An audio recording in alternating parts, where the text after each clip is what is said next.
because you're in Okay, the game got it, for 40. got it, You play a got it, got it, got it, 48-minute got it, game, got not it, a 24-minute game. You got it, play a 48-minute got it. game. So only the So last, so so only if the I do last first five or half six of minutes my of the game test, count then. Okay, if I all take a right. test and on the first Mm-hmm. half of my test I get all the questions right, Mm-hmm. and then I get all the rest of the second half of the test wrong, Mm-hmm. what changed? What Okay, changed? Like so let you were killing in the beginning, but uh then your what is it? Your impact or your what uh is it? Your trend went down. Your okay, trend went down. okay. So let me ask you this, right? Mm-hmm. And and the opposite of that is what we call garbage time, right? Which Okay. is you don't do anything for the second half, and then you do Mm-hmm. a lot in the second half, and guess what? The score is still the same, James, on the test, right? If Mm-hmm. you fail all the first half of the test, James, and you do very Mm-hmm. well and get 100 on the second half, guess what?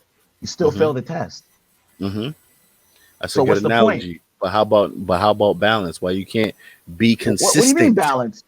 What So you about balance? Why you consistently can't bad be until the second consistent? half. So you're No, consistently good at when it counts, and then all of a sudden it no. doesn't count in the second Consistent. half. No, no, no. Like I We're don't not get saying that. being consistent good in the first, consistent bad in the second. Be consistent overall. But Be that's not your consistent. argument. Your argument wasn't him to be consistent. Your argument was It he is. doesn't If have any his impact because he scores 24 points in the first half and doesn't show up in the second half. And what I said to you was it's still bro, 24 points. he has his numbers and consistency, stats wise, percentage wise, has dropped from last year. They have. In what way? So I put up the numbers 2 episodes ago. Is his field goal? I know his field goal percentage and also his defense is the worst it's probably been his career. Everything else, he actually has more blocks than he has had in the last 4 or 5 years. Okay. He's Okay. also have a similar averages numbers wise. Mm-hmm. He's still scoring and his per isn't very terrible. So I I would don't love understand. I would love for you to find out, like I said before, do your research for me since you're a numbers guy. I did do And I that get and I no, no, posted that. give me a second. Give me a second. Do your research for me, right, on this one thing. And I feel like you will find out what I'm talking about. What I'm saying is if you do your research and find out the trend of when he is putting up his points versus where they matter, you will see what I mean when I say his impact lacks. What do you mean His where they impact matter? lacks. If you want him to, if you're just trying to say, hey, when the game is on the line and the game and we're about to win, I want AD to take over a game. That's No, if I'm completely saying different no, than what I'm saying that his saying is, all right, 24 how and about 10 this? and 12 and all that stuff No, doesn't matter. no, how about when we are up by 15 and you don't you're not being consistent and trying to get stops with the on the defense to get blocks or get rebounds that's stopping the other team from going on a run, and then we've seen it early on in the Laker season where they go up big 30 points and then they lose by 10. How does that Okay. happen? Right? How does something like that happen? When you So talk if about AD doesn't a score blowout, 24 right? points, then what Mm-hmm. happens? How are the Lakers up by So 30? so find out when he scored that 24, right? Find out when he But scored I'm that asking a question. 24 If he doesn't and score find 24 out did points, he how find is out they when he up by scored that 30? find out when he scored that 24 and find out did he contribute to making stops and being consistent to make sure they get their win. You find out for me and let me know what you see. I don't understand. If he doesn't score 24 points, where does that come from? All right. Where does that come from? Hey, Is listen. that not is this 24 not counted? Did they strike it off the What I did they can strike it off the score? hey, what I know is when you clock in, it's 100% of the time. You don't clock in for 50% to give Correct. 24 points in the first half and think, hey, I gave 24. No, you Okay, but if he continue. gave you 24 in the second half, what about the Mhm. first half? What's the point? His his consistency dropped. Wait. So you're telling me that because you're saying he was up here and then came down, you prefer Hmm. him to actually do the opposite, which is to No, be very low and then consistent. go up and then still No, lose? I don't understand. consistent. But What that's am not I what your argument missing? was. Your argument wasn't I'm arguing. consistency. You My switched it right argument is here. Your consistent. Be I consistent. the this all started when I told Mike AD is averaging numbers that are consistent with his career. You want to talk about Hmm. consistently? His Hmm. numbers, if you look at them, are Mm-hmm. consistent with his yearly average. Now, Mm-hmm. the eye test is, man, AD should be given a little bit more. He should be doing this when times for us to feel like that he should take over. I understand that, right? As a Laker Mm-hmm. fan, believe me, I understand that. I would love more from AD. I think he should have made the jump to about 30 and save maybe the same amount of rebounds. I love the blocks, but I think that his perimeter defense on switches and everything could be better. But the truth is, his numbers show that he is consistent with his career average. That is Participation not award. debatable. That's not Partic- debatable. That's Participation not award. debatable. That's not participation award Participation. because the same Participation award. AD who was on the Pelicans when he was doing all this stuff that everyone called him a top 10 player, it's Mm-hmm. not because they said to themselves, oh man, when AD is coming in the clutch, the Pelicans, he's doing all this, he's doing all that. They were still losing. They were still losing. And he was still averaging the same thing. You know what people were saying? Man, 80's averaging 24, 12, 2 blocks, 1.8 blocks. Man, that guy is good. We need to get him on a team. We would love to see him on a team with other players who are good. There was none of this, oh man, like he has a score in his 24 points in the first half and the second half because they were losing. The only reason why this conversation is even happening is because he's on a team with LeBron James. He's on a team with Russell Westbrook. And what I'm going to tell you is I agree with you in the sense that I would like now for him to be consistent. And on top of that, I would love for him to do a little bit more specifically in the points category because if LeBron James is missing half of the games, if Russell Westbrook is not shooting very efficiently, who else are the extra points going to come for? I'm not going to get on AD for averaging 24, 12, and 2 blocks. Tell me other people who are averaging that much in the top 10 at his position. Tell me what their stats are. Bro. What are their stats? What do you compare? If he's not at the top 10 at his position, Mm-hmm. right? Name the other people in their stats who are in the top 10 that are better than him. What do they look like? I don't know because I'll have to look up some numbers to give you an answer on that. I'm not just gonna blurt anything out. But that's what I'm trying to say is that like these things are being said and they're not being backed by anything like tangible. These are all like intangible eye tests, et cetera, et cetera, et cetera. Like I know for a fact that AD's defense is not where it needs to be. Defensive efficiency is probably at the lowest point. That's a fact, right? He Mm-hmm. needs to be better on defense in general. The 2 blocks, if you just looked at that, you wouldn't know that. But that's another stat that's a little bit deeper, right?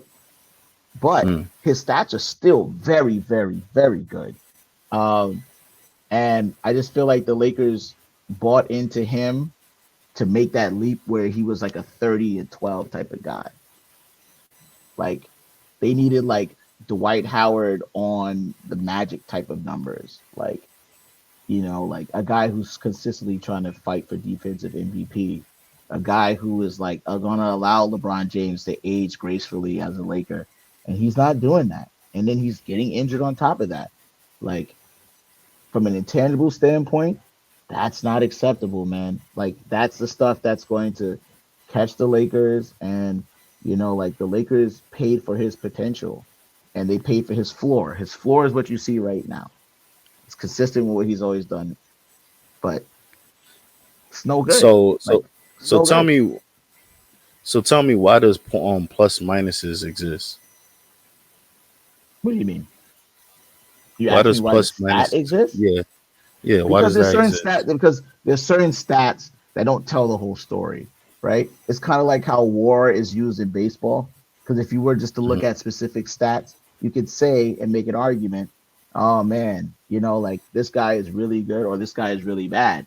But it gives you a chance to measure them in a different light, like particularly like wins over replacement. Like if you were to replace this particular person, specifically talking about WAR, then you can say to yourself, well, how many wins would he account for with other things like defense, for instance, if we're talking about people who play So like who are not pitchers, non-pitchers, and things like that. so can I look? Can I do a quick look at stats of when AD scores this 24 and 12 and look at his plus minus and see what the impact was of those games? Yeah, Can I do it? I think you should go that further and look at his plus minuses for the rest of his career. See if they Okay. fall in line, right? Because I Nah, believe that I don't really want to look at career. I think I want to just focus on this season. no, that doesn't make any sense then because you're focusing Why on his not? career. Because again, if his plus minus falls in line with his career averages, then that means that he was never as good as you thought he was. Isn't that correct? As good as you thought, as I thought he was. If you think he's bad now with his plus minus, and his plus minus is with the consistent with his career average, then that means he's always been like that, Oh, right? okay. All right. So can I look at his so can I compare his plus minus this But season to you say to his career, right? yeah, I think that's I think Compare that's that. it. Just go a Okay. step further because it paints a clear picture, right? So You let me know, look that up really quick and because see it'll what be we look. consistent with the idea that he's not playing as good as defense as he said he was. Like like that's what I'm agreeing with you with is that he has 2 point something one, I think 2.1 blocks he's averaging, but his defense isn't as good. His defense efficiency isn't that good. But if you looked at his 2.1 blocks, you would think that oh, he's averaging 2.1 blocks. He must be killing it out there. But that tells a better story is what I'm trying to say. And that's why those stats, like you mentioned, like plus minus and PER or per whatever how you pronounce it, that's why Yeah. those stats exist because they go a little bit deeper. Goes a little bit deeper than the box score. I Am I think when making we look sense at at all? yeah, I'll find those numbers and I will get back to you when I Sure, get sure, those sure. numbers Absolutely, absolutely, absolutely, because absolutely, I think it's something there on that part. I think it's something there. absolutely.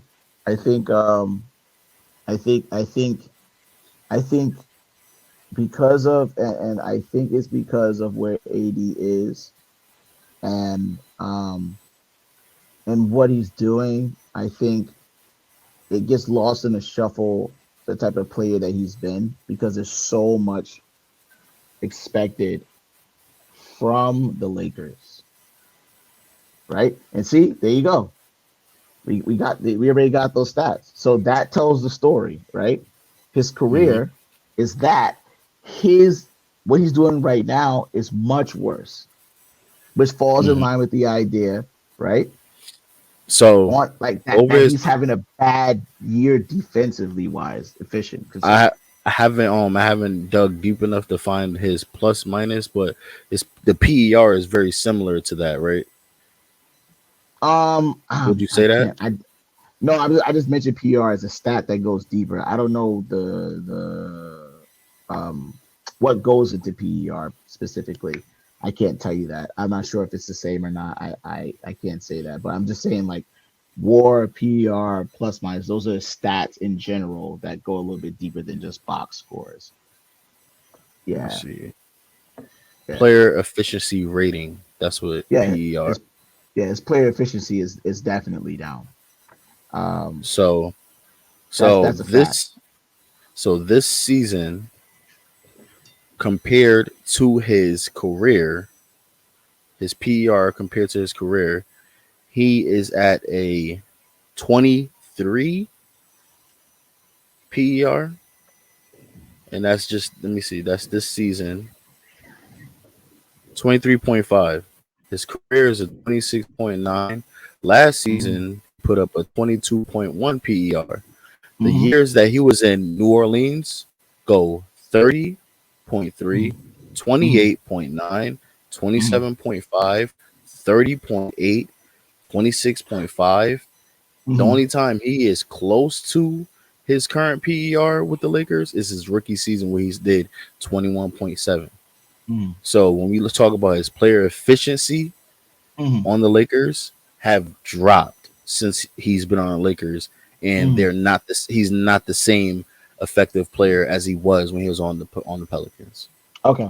So let me ask you a He's not. question. When he won that championship with LeBron in the bubble, did you think AD was a good player? His player efficiency for that season was actually it was also conglomerate as far as like close to how he was when he was on the Pelicans when he that season when they won the ring. he was 27.4, which is very close to how he played in the Pelicans. So that is a very good PER compared to how he was when he was on the Pelicans. So it's 4 points more than where his PER is right now. Correct? 5. Was it, you said it was 27? Yeah, no, His 4. Yeah, PER 4. right now is like 23, right? Yeah, Something 4. like that. Yeah, yeah. I'm not sure how much of a huge Hi, chasm. fellas. Let me interfere for you. I got some stats while y'all are sitting there fighting back and forth. I got you for your plus minus. For those of you who know what a plus minus is your total team impact on the court, whether it's positive or negative. If you're on the court and while you're on the court, you lead by 5, your plus minus is +5. If you're down by 3 while you play, it's -3. So currently this season, Anthony Davis's plus minus is -1.8. Last year was +3.2. In 2019-2020, it was +3.9. 2018-19 is 2.4. 2017-2018 is 3.9. 2016-2017 is 0.7. 2015-2016 is -3.3. Wow. 2014-2015 is +3.9. 2013-2014 is -1.7, and 2012-2013 is -2.4. Anthony Davis in his career is +543, and currently this season is -48. So this is the worst Anthony Davis has played, plus minus wise. Some people don't believe that as a good stat. I do. Is one of the worst seasons he's had in his career. And the interesting thing is what you said as well too, as one of those, actually 2 of those seasons where his plus minus was negative are actually some of the seasons where he's had some of his best stats. So what does that tell you as well too? He also played less games. Yeah. So the -3.3, he played 61 games, and the -2.4 played 64. But you could kind of say the same thing for last year, his 2021 season, where he was +3.2. He only played 36 games. Yeah. He missed 8 games, and then he only played, 36 games last year, and it was better? Is that right? Well, it's a smaller sample size. Yeah. So those numbers can be skewed a little bit. Yeah. What I'm saying is, he missed 8 games, and he also was in the negative, his plus minus that time. And he had one of his best years of his career, right? Because James rattled off those numbers just now before you jumped in. So what does that tell you? He wasn't effective. Those are the years that they probably didn't make the playoffs as well. Yeah, you wouldn't. But that year that he had his best years, you wouldn't say that AD is not the player that he is. In fact, those were his years that he had his best years, some of his best years. So what does that say? Well, the year before he had a better plus minus. The year before he averaged the same thing. He averaged identical stats, but was +3.9, and then the very next year was -3.3. Correct. So what does that tell you? What it tells me is that he is not a top 10 player in the league right now. That's what it tells me. But what I'm trying to tell you is, Mike, is when you considered him a top 10 player, he didn't even have the same PER we were just talking about, the same plus minus. But that it was lower. Also can be varied because there are other players in the league to compare him to. Yeah, but you can say that. But you can say the same thing now. But plus minus also is kind of skewed because it definitely depends on your teammates a little more too. Because if you're on the court and you're putting up 25 and nobody else can do a goddamn thing, and then you're down by 4, you can only do so much to impact that too. Correct. If nobody else is doing things. Correct, and it goes back to the argument that I was saying earlier, which is, if he's putting up the same numbers and the team is still getting blown out, you can't say that he's not making an impact. Because at that same chance, he can put as much as he wants up, and if they lose by 40 or they lose by 15, it's going to show that, hey, listen, when he's on the court, they're still losing. And he can sit here and average 24, 12, 2.1, and all of a sudden the team wins, and it's like, oh, AD's here. So yeah, he's doing great. So now his plus minus is higher than what it normally is. Like it's a stat that's a little bit weird, and you have to go a little bit more into not just, okay, like, hey, they're not winning, so it must mean that AD is not doing enough.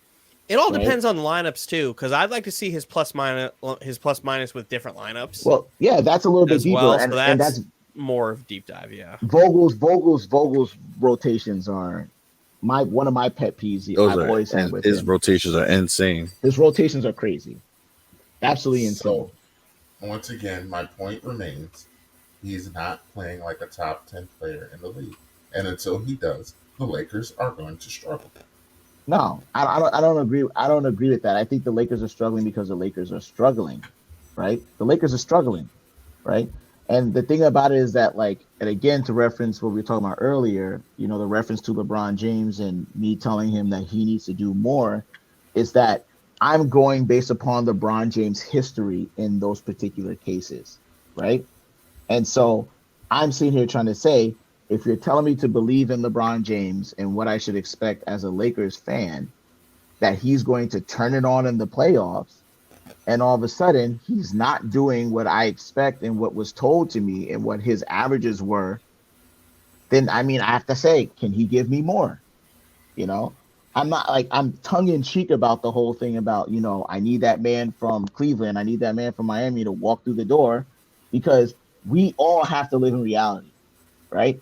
He's not walking through that door, right? Part of it was to me to get you guys to actually admit he's not walking through that door. He's not able to do that anymore, right? And it's not so much because I know that, because I watched the man play. I watch how he's playing. I know he's injured. I know we got the worst version of LeBron James. That's okay. It doesn't mean that he's still not great. I'm telling you, we got the worst version of LeBron James. And prove me wrong by telling me we don't have the worst version of LeBron James. We have the worst version of LeBron James, right? We do. The Lakers Yeah. do. And we got one championship out of that. And I'm grateful for that. I am so grateful for that. I am very, very grateful for that. That's my favorite Roz line. Mm-hmm. I'm grateful for the one I've time. always It's said such a that. backhanded compliment It's every not time. backhanded. Listen, guys, I've always said how grateful I am that he won that year, especially everything that we went through as Laker fans, the basketball world went through. The fact that the Lakers won is, for me, just short of the Yankees winning in 2001, right? It's the same thing. It's the same, like, we have a team that everyone is rooting for and everyone, the country's rooting for. And so it happened, right? And it was like great. I was like over the moon, thank you, LeBron. Thank you, AD. Rob is the man, like, all that other stuff like that. But, you know, then it started getting into, well, we don't have enough time to rest. We don't have enough time to do that. And it'd be one thing if no one else was playing and they were just running LeBron James into the ground, right? But everybody was playing. Everybody's playing. You know what I heard when I heard that? Ah, man, like, they should have gave me more time to rest. If that's how you feel, take the season off. Put an exemption in. Give the money back that year, right? Don't have a built-in excuse about the You fact that we didn't know have enough time to damn well rest. if LeBron would have sat the season out, your head would have exploded. Okay, but Don't listen, give me Mike. that. What's the Don't give me alternative that. though? What's the alternative? What's the alternative? Him complaining? But Who wants to hear that? the facts remain, he was right. But Mike, you know why he's right? Look, the final four teams from the bubble, each and every one of them struggled and had injury problems the next year. Each and Okay, Mike. every one of them. But how So many the of them fact complain? remains, How he many was of them right. complain like LeBron James? How many of them? You're upset How about him many of them? complaining. I'm How telling you many? he was right. I'm How telling many you of he them? was right. So you don't care that he was right. You don't care that he was right. Doesn't No, matter. I don't. He I don't agree complained. with him. I don't think that he's right. I don't But think he that he's was right. right. But I that's the don't think point. that He he's was right. right. I don't He think that was he's right. right. No, How because was he I not right? also no, How was he because I not right? I also just told you those final four teams, mhm, all four of them had mhm. injury problems the next year. All So four of Mike, them. so Not Mike, I one, don't know. not two, not three. All four of them had injury So problems the next year. so LeBron James' argument on Twitter, which I went over this ad nauseum with you, was that the fans were being robbed of their favorite players. And I brought that stat to you. I don't know if you remember. Um, the amount of games that these so-called favorite players, if you were talking about the major marquee players played in the playoffs, they played over 70% of all games played. You know what that means? That means if you had 10 games on that you only watch, 7 out of the 10, you were going to see your quote unquote favorite player. Injuries and all, So again, COVID and all. And so You are again, I guaranteed to asked see at you, least 7 out of these were 10 guys play in those games. So were the what do the injuries playoffs tell you? affected by injuries or not? Of course, every playoff is. You tell me there's no playoffs that doesn't have injured players? Not to the degree that we saw last year. All right, but what I'm trying to tell you is that if you tuned into 10 games on random, Well, you can throw that 7 stat out at of me those all you 10 want, but games, you just you agreed with had me, those so marquee players okay. playing. So you still got the ratings. Okay. All right. I'm Like, just letting you know tell that the LeBron was Bucks, right, and you don't tell the care that he was Suns, right. tell the You don't Bucks. care that he was right. You No, want to it's just because I don't you agree just with him. want I to don't live think on the that he's narrative. correct. I don't think that was correct. How I can don't you think that he's not say correct. he's correct? Because when I gave you that stat. literally had more injuries in last year's playoffs than we've seen. But You what does just that told mean, me Mike? that. But what does that mean? That's like, okay, this year we had more injuries. So what? So what? So what? So what? Okay. So So what? what? Because So you can what? look at So what? you can just say at any given playoffs, at any given year, you can just compare the amount of injuries that they had. And you can always just find one year that has more injuries than the other.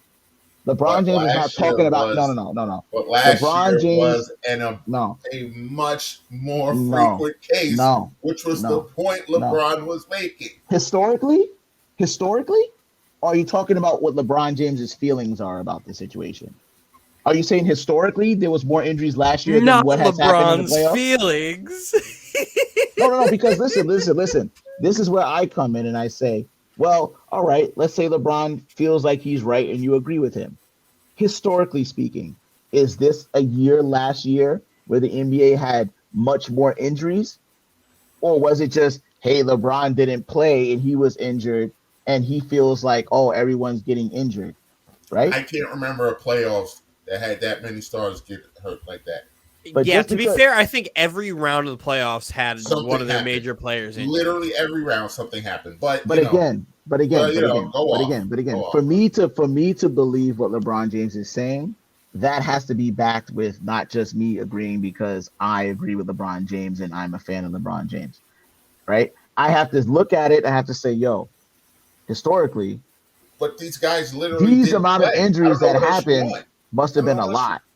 But if it falls in the historical averages, then that means that we're just seeing injuries like we've seen before and no issues. But I don't think I can't say I that. feel like you're taking the injury argument of just injuries in general and putting it towards the guys who are Generalized. getting more, Very much who are generalized. getting like more usage rates. So like the superstars who have higher usage rate, there was significantly more like injuries to those guys, and those guys are the most important players on the team, and a lot of them weren't playing. Like there was And yet, rounds, even the guys who were in the finals, where it's so like Chris Paul for the Suns missed time, Kawhi Leonard in the round before, Dunn and still isn't come back, Jamal Donovan Murray Mitchell. still not out, Donovan Mitchell, fair, and Mike fair. Conley gone. Trae Young. Trey Giannis. Young missed Mhm, time. mhm, Giannis missed time. mhm. I mean, we could go Kyrie on. Irving, James Harden, Bradley Beal didn't Jalen play. Brown. I mean, we can just go Bradley on Beal. and on So that and it on was and it was on. definitely Like, significant. I'm not going to sit what here else do you and need? I'm not going to sit So- here and say your argument about injuries being the same isn't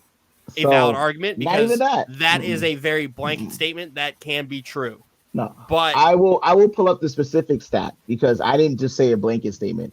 All the people that you named, all the superstars that you named, I had a stat that I found about the games that they played versus the games that they were out. And you still, as an NBA fan, saw them more than 70% of the time playing in those games. except for when they weren't playing. No, that means 30% of the time they were not playing. Exactly. But when In they- the but they were playoffs was the playing- 30%. No. The 30% playoffs. No, is I wasn't huge talking in a about the season plus 7-game playoffs, series. Dylan, I'm talking about the playoffs. I'm talking about games played in the playoffs. We I put saw that stat But up. Raz, I put that stat up. but Out of Raz, all if the you're- games that were compiled by these superstars and the games that they played, the numbers show that they played more than 60% of those games. I But get that. all I of understand That that means stat. I that understand what on you're saying with that average, stat. that means that on average, with all the injuries you're talking about, if you were to tune into 10 random games, you would see all those people that you just mentioned play 7 out of those 10 times. I All right, understand but- what you're saying now, but that still doesn't take away from the fact that they still end up getting injured. No, I'm not saying that they didn't get injured. I'm saying that you're saying LeBron James's thing was, and when he tweeted, specifically was referring to the players were not going to play because they're injured, and the fans were being robbed of watching their favorite players. And I said, wait a minute. They aren't being robbed of watching their players because their players are playing 7 out of 10 times on average of every playoff game that you tuned into as an NBA fan. But you're being extremely literal because completely but you knew opposite exactly of what he meant because those injuries changed the series. No. Yes, they You cannot tell me those injuries didn't change the series in Brooklyn. I'm not arguing that. I agree. You sit here and tell me I agree. I'm going by what he said. I'm going by what he said. All I did was debunk what he said. I'm debunking what he said.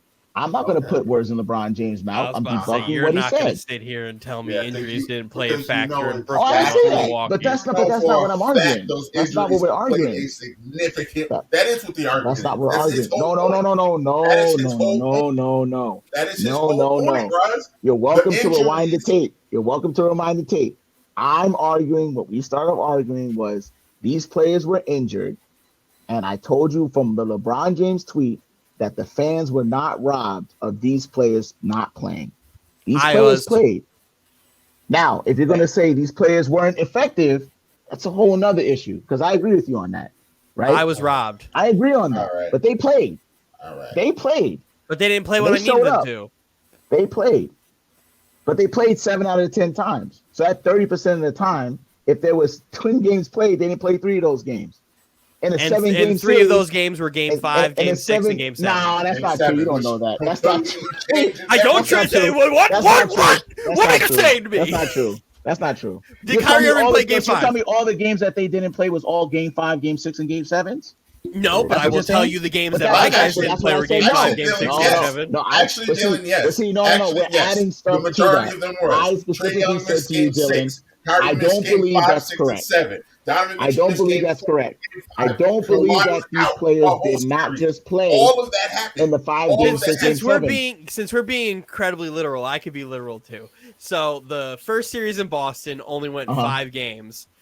James Harden didn't play in a 6 or a 7. Kevin Durant didn't play in a game 6 or a 7. Kyrie Irving didn't play in a 6 and a 7. If you go to round 2, that series went 7. Kyrie Irving played game 3. James Harden didn't play 1, 2, or 3. Kyrie missed 4, 5, 6, and 7. James Harden missed 1, 2, 3, and then played. You said they missed, but you said they missed all the games they missed were 5, 6, and 7. You named Kyrie Irving only missing the 5, 6, 7 specifically, and James Harden missing. He's the one. He's mainly the one I'm talking about. No. But there's three superstars on that team. That Durant played all of them. James Harden. So what? When did James Harden get hurt? James Harden got hurt 13 seconds into game 1. Didn't play game 2. LeBron's talking about all your favorite players, though, right? He's talking about all the favorite players. James Harden. He didn't say all your favorite players. 13 seconds in game 1. He was talking about just James Harden. Game 2, didn't play game 3 and didn't play game 4. He came back for 5, 6, 7. But James, so that's more than half of the series. But Dylan, you just said that they only didn't play in 5, 6, and 7. I said Kyrie didn't play 5, 6, 7. Now you said Kyrie, but when I talked to you before, when I said no, you said they all missed 5, 6, and 7. My argument was Kyrie missed 5, 6, 7. And I can agree with you on that, but there's 2 other players. But then I also have the only person who played consistent was Durant out of my 3 superstars, and I love him to death. But James missed the whole first half of the season. He missed 4 out of 7 games. All right, so I personally saw James Harden play Game 6 and close out the Boston Celtics in Barclays Center. But so you're talking about 1, 2, 3, 4. No, but you said that. Listen, I watched him play in Game 6. I have evidence. But did you watch him play in 1 through 4? No, but Dylan, your argument wasn't that he missed all those games. Then I communicated to, that terribly, and I apologize. Then that's fine. And I said that's the only thing that I disagree with you on, though. Right? That's the only thing I said no about is that I don't know. I can't say that every single one of the superstars missed only games 5, 6, and 7. For Kyrie Irving, my 30% was 4, 5, 6, 7. That's fine, but that's one not player. Even 30%. That's one player. And then James Harden, my 30% was 1, 2, 3, 4. But that's one player. I'm talking about all their games played. So that's 8 games for 2 players. But that's all their games played. Tell that to the Clippers that lost Kawhi Leonard. What is it? What, Mike? What are you talking about? I only Tell watch. that What are you to the talking about Clippers. right now? You said that's one player. Tell that to the Clippers who lost Kawhi Leonard for the Utah series. Okay, You but telling he me the still played Clippers a don't think they significant have a better portion of their chance? playoff games. But the playoff games that they played, he played a significant portion of their playoff games, did he not? But that is my point, Roz. He missed. No, that's my The more point. you go in the That's playoffs, you're the make more if that's impact, your the bigger point, then the you're game making my goes. point.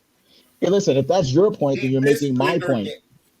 Is that he played a significant amount of games that they played in the playoffs, So you barring don't. the time So, that he got injured. What but game did Roz, he get injured, the Mike? first round games aren't the same as the conference finals. The Oh second wait, round no, and conference I'm not. finals. I'm not doing that. I'm not doing that, Because Mike. you're How wrong. many games? Because you How many games did Kawhi Leonard play, Mike? in the playoffs, I don't know. They only played, Roz, what, what's your end game? 9, 10? I don't know. My end game is what it's always been, which is listen. The idea LeBron's wrong. I that hate it. That's the end no, game. no, not that. I said that. Listen, we went into this whole thing because I was saying, like, listen, man, like this whole thing about how it went to whole, like, oh yeah, you're talking about LeBron and everything. I just back it up by, listen, there's always these stats to back up like what the optics may or not be doing because your eyes can deceive you, right? If you watched it all the time, you would say to yourself, damn, all these people are getting injured. Everyone's out, right? Everyone's out. The playoffs are going to be terrible. Everyone's out. No one's going to watch the playoffs because all the guys are out. And it's because we had a shortened season, et cetera, et cetera. Only Oh, though I'm not blaming that. I the think only I don't think and that. the, No. and this crazy part is the only people who were affected by said shortened season are the people who were playing in the playoffs. If you weren't in the playoffs, you had a regular offseason.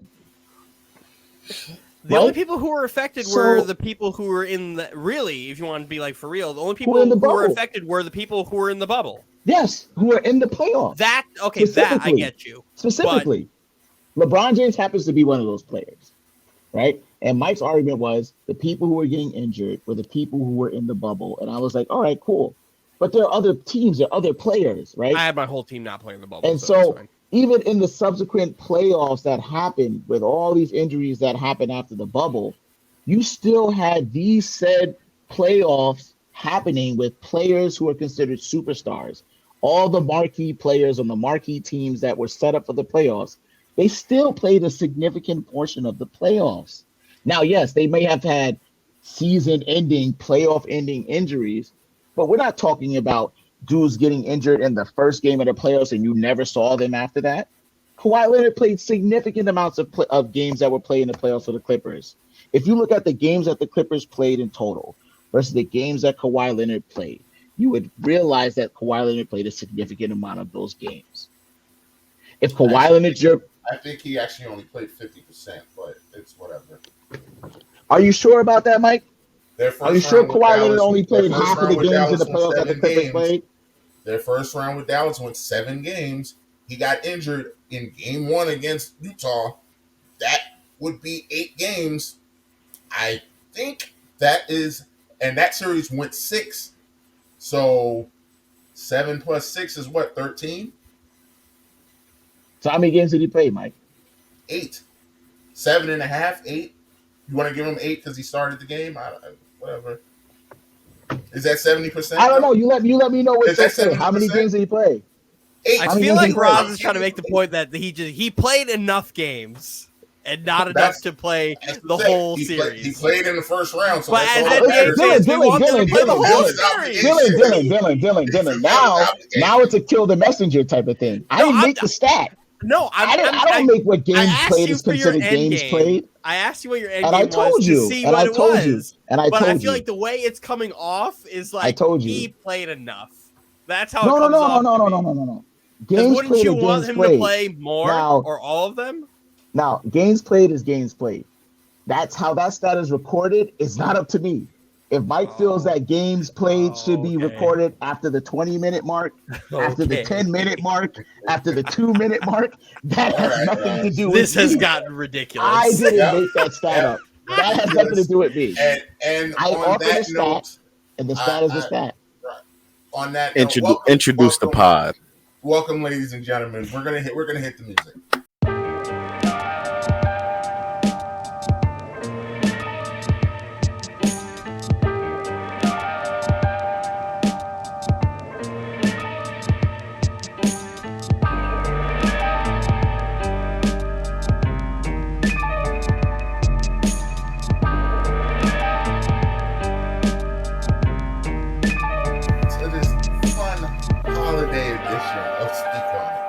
what a hell of a 40-minute warm-up. The best part about it was just going for a whole ass hour before we even started recording.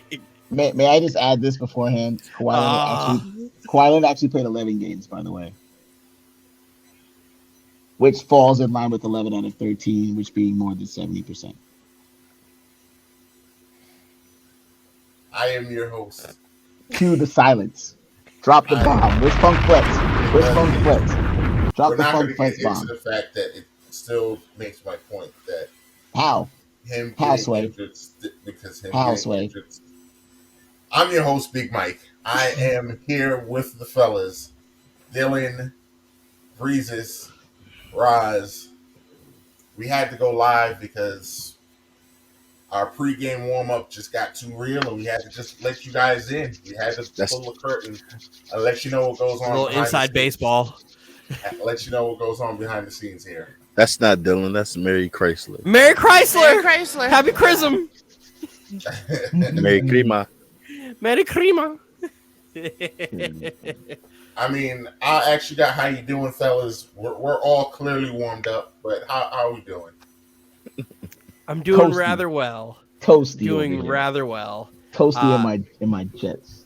The NBA for me right now is currently suspended until further notice, until the Nets play a basketball game. But fun thing is, we're still top of the Eastern Conference, and that's very fun. And the Jets need to just keep losing. Aiden Hutchinson, came on Thibodeau. What's up? Rubbing hands like Birdman. The Knicks got a dub tonight. Nothing can bother them. Oh, so the Knicks are 14 and 17 now. Hey, can't bother me. They got a dub tonight. Good team win. One is a win. Good team win. Good team win. Bing bong! I didn't get to play Bing Bong last week, so here's another Bing Bong! There you go. Fuck your life. I need the Knicks to make the playoffs. I think the Knicks in the playoffs always makes it interesting, fun. I would like the Knicks to get the 8 seed. Of course. Literally. They're the most profitable franchise in the league. Yeah, they're just certain teams that no matter how you feel about them, if they're in the playoffs, it's just fun. I just want to see the pure vitriol of a Knicks-Nets series, of how Knicks fans are just going to be just chaotic and just awful people, while Nets fans are kind of just like, we're here. What's up? And y'all are just bullying us just to watch y'all maybe win a game. And they get run out of MSG. That'll be a great series to watch, just to watch the fandom. Yeah, that's must-watch TV, man. Knicks Nets is like, I don't care how you feel again about what the teams are, like, you know, like, or the difference in the gap, like, in talent. That is going to be tuned in by so many people, and I think Adam Silver would be, like, frothing at the mouth. Printing money. Printing money. Forget about it. It's a Subway series for basketball. Yeah. That would be massive. That would be huge. I would love that. Not even just for the shit talking that I'd get to do to you guys, but just as a basketball fan. Oh. Because at the end of the day, I have the best in the world and you don't. Glued to the TV. Literally glued to the TV. The environment would be unbelievable. It'd be so hostile. You'd be able to cut that shit with a knife. It'd be great. All the videos, like, remember Sons and Four Guy? All of Madison Square Garden would just be fighting people. It'd just be that. You know, it'd be great, even, I think, as NBA fans, even though there's been a lot happening this year, if we can somehow, just like the basketball guys, could somehow give us a Lakers, Clippers, and Nets, Knicks at any given point, I mean, like, you can't even complain. Adam Silver would give his left leg for that. He would. Yeah. Could you imagine having Knicks, Nets as the early game, and then Lakers, Clippers as the late game? Put that I would love to see Lakers, Clippers in the playoffs, but you know how the Clippers are trying to dodge out of that bracket. I think they'll welcome it this time. I think they'll welcome it this time. All those LA connections, Russ, you know, like Kawhi, MPG, Crypto. I mean, oh boy, PG. Yeah. Like, And Kawhi will be back for playoffs. I just want to see it because I feel like we were robbed in the bubble of that. And after that, like I just want to see it so bad. I wanted that series too so bad, So bad. And even if the Lakers lost, as a Laker fan, like I can't believe I'm saying this, but even if the Lakers lost this year and we got that series, like I would still be content as an NBA fan because it's like, listen, man, like I think I think honestly the one thing that I do respect about LeBron James is that he gets up for his competition.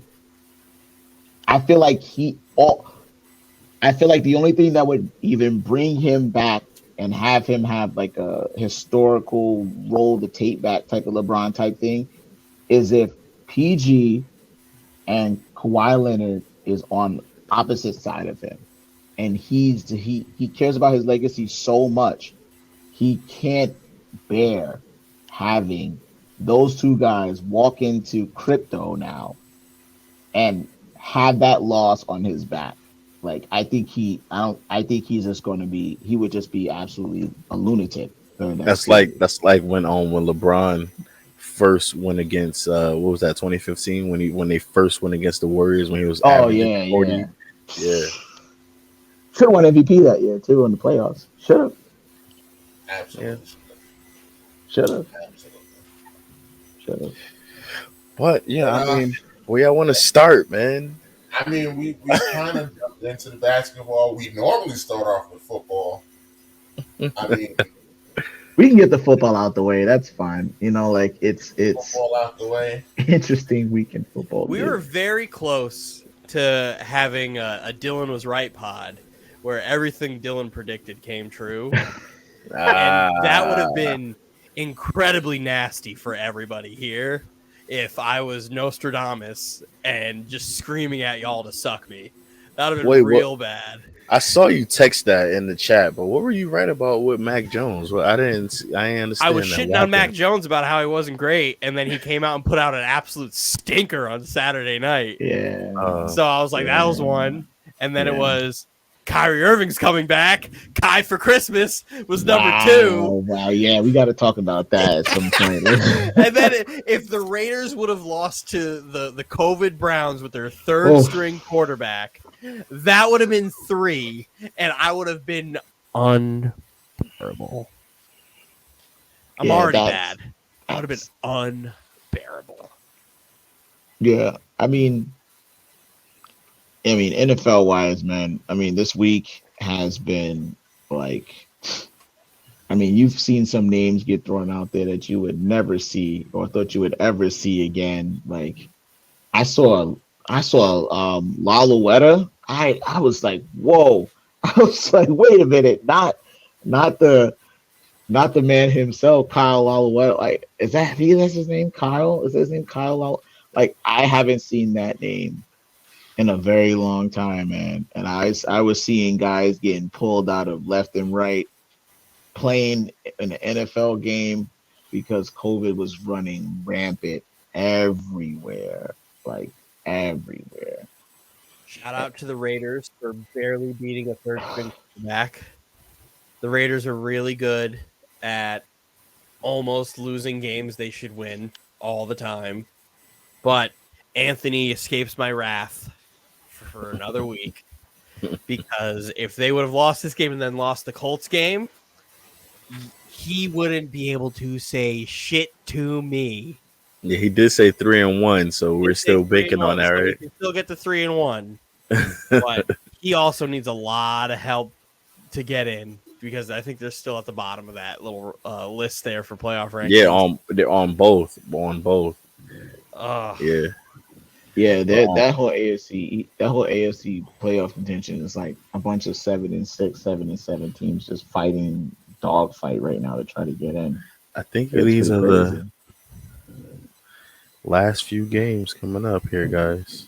You know what's interesting about all this is, I personally would say like I don't have the stomach for it, but if you're a type of person that bet on games, I just don't know how like you aren't like literally just like going crazy for this season because you have teams like the San Francisco 49ers who are stringing together wins out of nowhere. And I feel like no one talks about them, but they're beating decent to good teams that you wouldn't expect them to do and beat right now. And then you have teams like the Dolphins who are Shout stringing out out. to shout out to Anthony. I gotta shout him out. He called the Dolphins, and Dylan and Mike said he didn't know what the hell he was talking about, I still don't believe the and Dolphins. I still don't Yeah, believe the Dolphins. they might it's dolphin. They might, it, but I still I don't believe mean, in But them.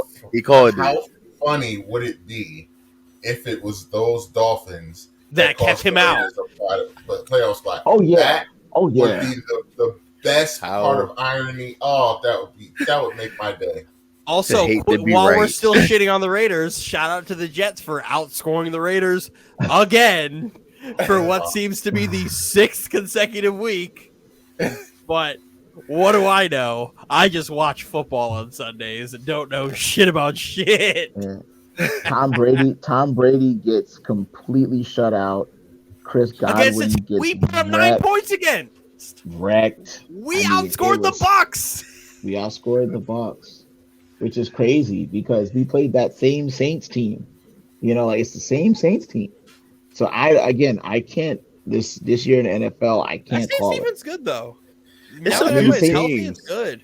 It's a few It's teams in the NFL that just for some reason like over time just have Brady's number. It's the same teams. The regular season, the Saints, the last 2 years, the Saints have just owned Brady.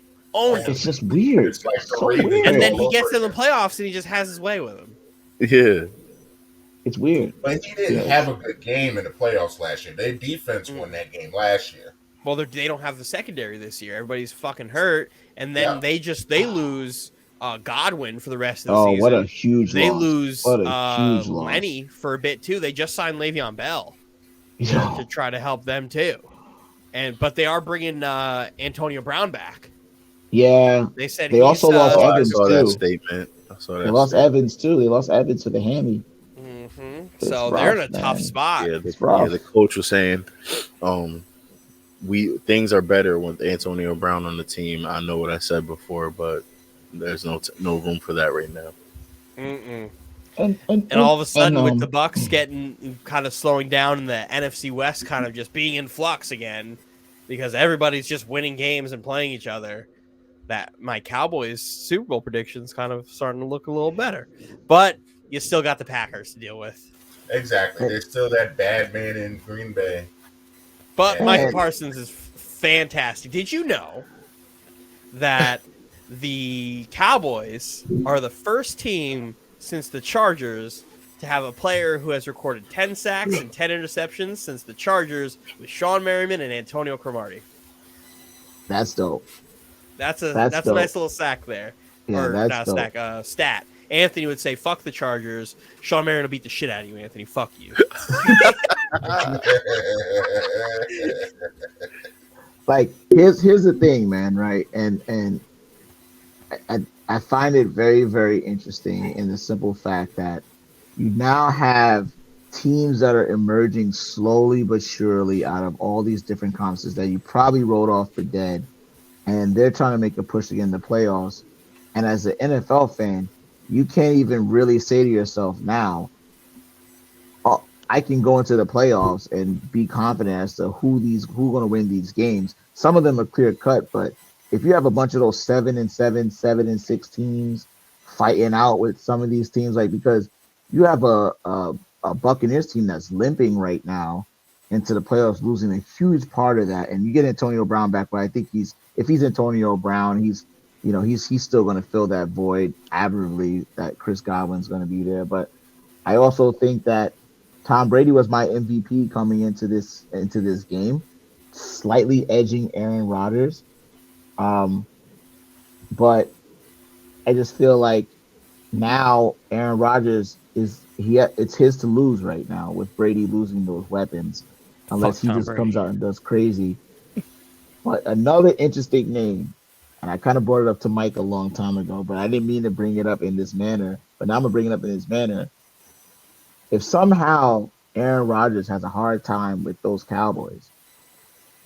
Be on the lookout for Jonathan Taylor creeping up in the MVP voting because he has been the best running back Unbelievable. this year. He's been doing Unbelievable. he's been carrying that team on MVP, his back. I'm going to be pissed off. On his back, Mike. Do you want to know something, On Mike? his You're about back. to feel, if Jonathan Taylor wins the MVP, you're gonna feel how I felt about Defensive Player of the Year, where a couple years ago when Stephon Gilmore won it, and he had an incredibly mediocre season compared to the year Darrelle Reeves had in 2009.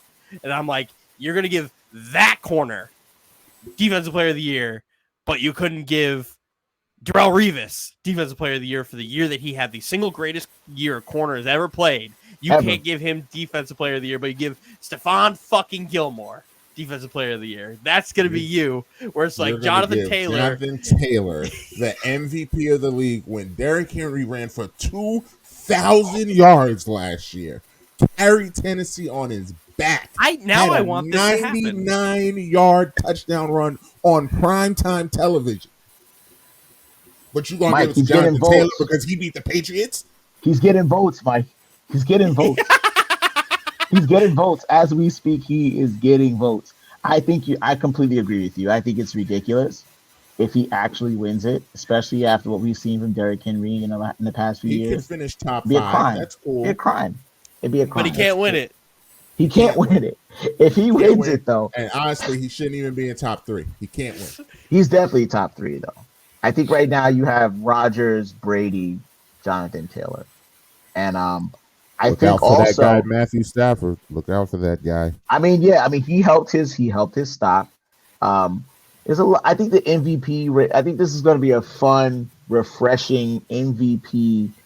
Both sides, defensive and offensive players of the years.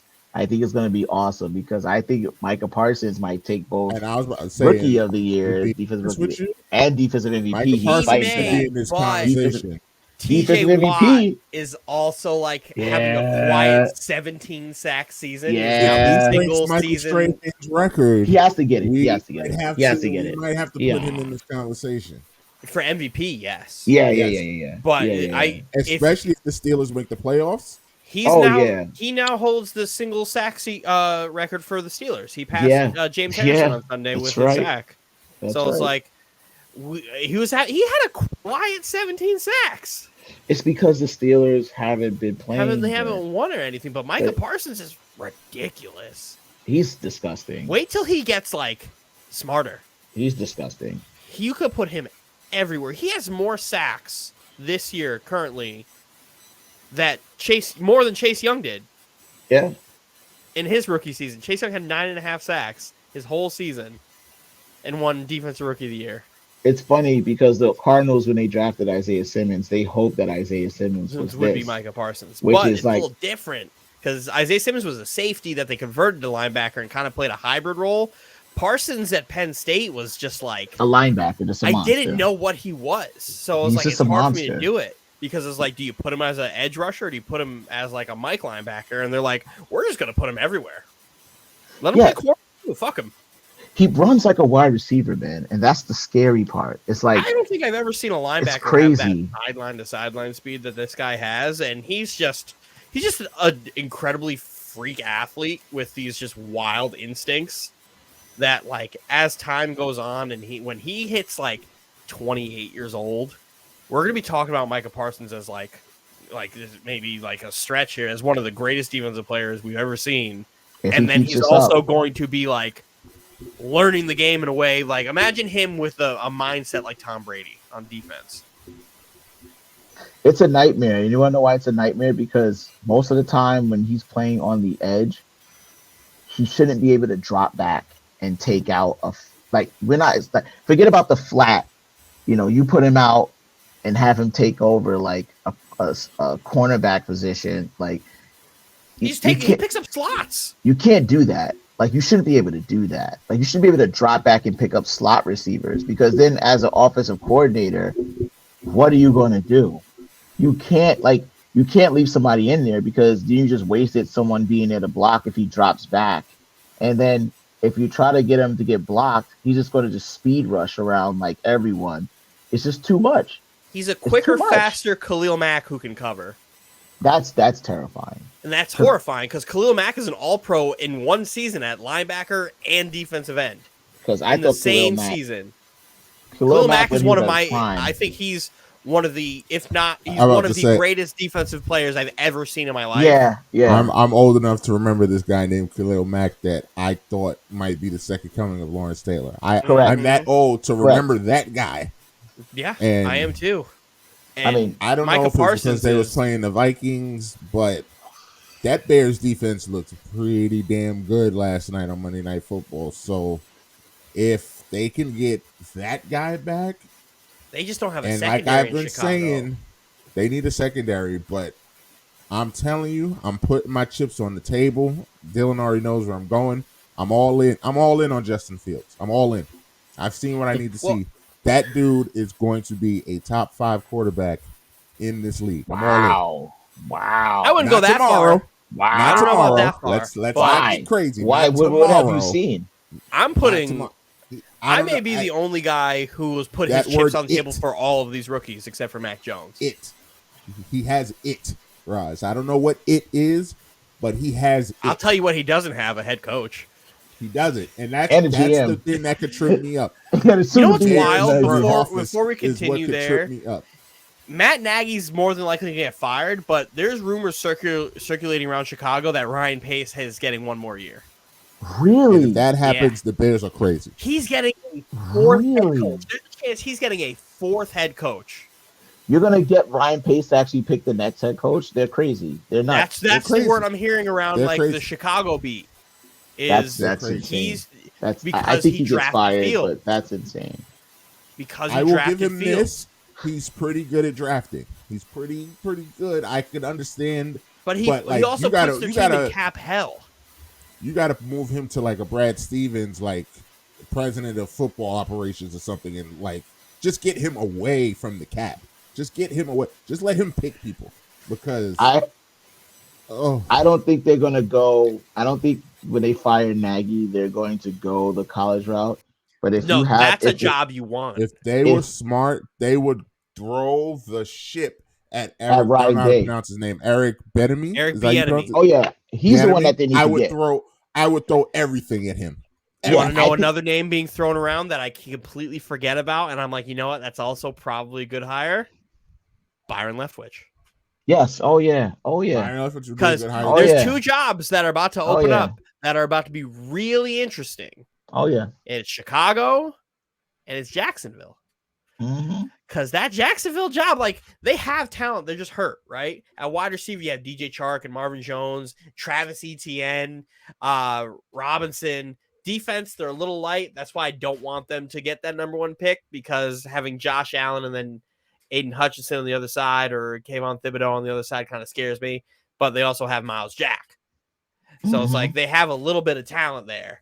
And if they get a good coach who's not trying to finger blast girls in bars in Ohio and kick his players, they may be like on a really good spot. And fuck Urban Meyer.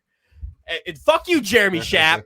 Fuck you, Jeremy Schaap. In case you guys don't know, Jeremy Schaap came out on Outside the Lines last year and was talking about how the worst team in football doesn't need to be rewarded for being the worst team and given the first pick of the draft, only because the Jets were on pace to have the number 1 pick in the fucking draft. If it was anybody else, he wouldn't have made it. It would have been all hunky-dory like it's been for the last fucking however long it's been. But since the fucking Jets were going to get the number 1 pick last year, this cocksucker said that we're the reason we shouldn't have anything nice. And we would ruin Trevor Lawrence, and he would go into a situation with nothing but dysfunction. And literally the Jacksonville Jaguars are not only the worst team in football, they have the worst coaching situation in football. And they've just been an embarrassment. And the crazy part is like, I think Leftwich, Bieniemy, I think the also thing that you can think of, which I mean, because of the whole Urban Meyer thing and situation and the Matt Rule, because he's probably going to get fired. That's another dark horse team. I think he's going to lose his job. I think you have the guy. I mean, you have to bring Justin Fields in the conversation if you want to be truly, like having him feel like, this is a place he wants to build his future at. I think you could consider his old coach and Ryan Day over there and say to yourself, hey, like I've already coached Justin. I know what Justin's like, you know, because that's what kind of happened out in Arizona. And the reason why they picked Kyle Murray is because Cliff Kingsbury was like, I coached that dude. I know he can run my offense, right? And I can guarantee you guys, if you want me to run my system and my offense the way that it's supposed to be run and you want to see some results, go get that guy, right? And I wonder if, like I think Bieniemy, I think they play it safe. I think this is the time where Eric Bieniemy gets his chance. He is going to be. I think you have Leftwich in Jacksonville because I think of the Jacksonville connection. He already has family. He's already living in the Florida area. I think that's a layup. If Jacksonville lets that not happen, maybe it's because they pulled Bieniemy. But I feel like Byron should be a slam dunk over there. Byron should be the pick. But Shad Khan loves splashy. Hey, He another loves name to splashy. look out for is that defensive coordinator in New Orleans. He's going to get a job. Him taking the reins on Sunday yesterday or 2 days ago was a big difference maker. That was a huge resume builder for him. He's going to get it. He's going to get a job somewhere. Shit, he might get the Raiders job. They might bring him back. Anthony should want that. That's the motherfucker you'd want. Yeah. The Raiders are another one to see if they keep, the interim coach there. Another dark horse who I think I'm 50-50 on it. Some people tell me he's going to stay, but I honestly think there is a more than 0% chance that Joe Judge can get fired if the Giants continue to look. Oh no, he's getting fired. I guarantee it. And he talks what he talks. If he was just quiet, dude, like, listen, we were going through, but the fact that he's giving nothing but sound bites to the media, and he's also getting the doors blown off of them, they still have to play the Chiefs, man. I think if, they're booing Mara at his, Ring of Honor ceremonies, and he's kicking trash cans and things like that around, I think don't discount Joe Judge getting fired at the end of the season. If he gets fired, it's going to be real tough to not have guys like Eric Bieniemy, Brian Leftwich, and all those guys see an opening Giants slot and say to themselves, hell, I can be the coach of the New York Giants. And I don't have to take on Daniel Jones. We can just toss him to the side. And I got 2 first-round picks in the top 10. That's exactly why I think he's gone. And a new GM. Because Gettleman's going to be gone. Daniel Jones won't be there, or will be the backup, will not be the starter. Why are you going to keep this regime in there when they couldn't get it done with this group? You just start fresh, completely fresh, because Judge blew it on Jason Garrett. And now you got Freddie Kitchens in there. He stinks, but he's gone. Mike Glennon stinks, but you know who was the best quarterback on the Giants on fucking Sunday? Was Jake Fromm. Yeah, from State Farm. Jake from State Farm. Right, Jake from State Farm. He was the best quarterback on the Giants. He put up more yards in like one drive than Glennon put up the whole game. Mm-hmm. So like that whole, and Saquon Barkley is fucking washed. Can't draft running backs. Fucking washed. Can't draft running backs, especially at 2. That's the and then you also have I've all these bad contracts, like former Jet great Leonard Williams. Man, that contract worked out real fucking good for y'all. Kenny Suck Golladay. me. Give me that 4th round pick, bitch. James Bradbury was an okay signing, but then you still have Blake Martinez, Nate Solder. Solder's a horrible signing. Solder's horrible. Oh, and man. Falling off a cliff. What's his face from Detroit? Galladay. Yeah, 17 mil for what? To not play football. I mean, Mike, listen, like, do you feel like that Giants team, if they were to clean house, like, do you think, like, there's only so many coaching jobs. So, like, if you're looking for a job, you find a job, you take the Giants job. You could take what worse, but do you think if they clean house, that's the number one. That's the number one place for coaching candidates. It depends on who's available, but it instantly becomes It's a prime time high job. rate. It's a prime time job. But the only reason I wouldn't put it at number one is because you have Chicago. Chicago is a big city, and you already have your quarterback. And there's talent there. Chicago would be interesting. Imagine going into this draft thinking you're going to get a quarterback that's your guy. That's a tough one to like swallow. Well, I will say this, right? Unless you get Derek Carr or Russell Wilson. That's what I was about to say. Now, if you're coming in and you say to yourself, I have 2 picks in the top 10, you have the ability to not only say to yourself, I can do all the due diligence I can, look at this quarterback draft and see if there's a guy that we feel that's our guy, or you can go over to Green Bay, you can go over to Seattle, and you can say to specifically Seattle, hey, man, I heard you guys don't even have your draft pick anymore. You guys need some help. Can we talk about Russell Wilson? And you go over to Green Bay and you say to LaFleur and those guys, hey, listen, I know Aaron's killing it, but Aaron, do you still want to be here? Do you still see a future here? Do you guys still want to deal with Aaron Rodgers and everything like that? And you could give up one of those picks. I mean, if you tell me I'm giving up the number in this draft, you tell me I'm giving up what is now the number 6 pick, and I get the rest of Russell Wilson's career, or I get Aaron Rodgers right now and the rest of his career, to win, I'm doing that.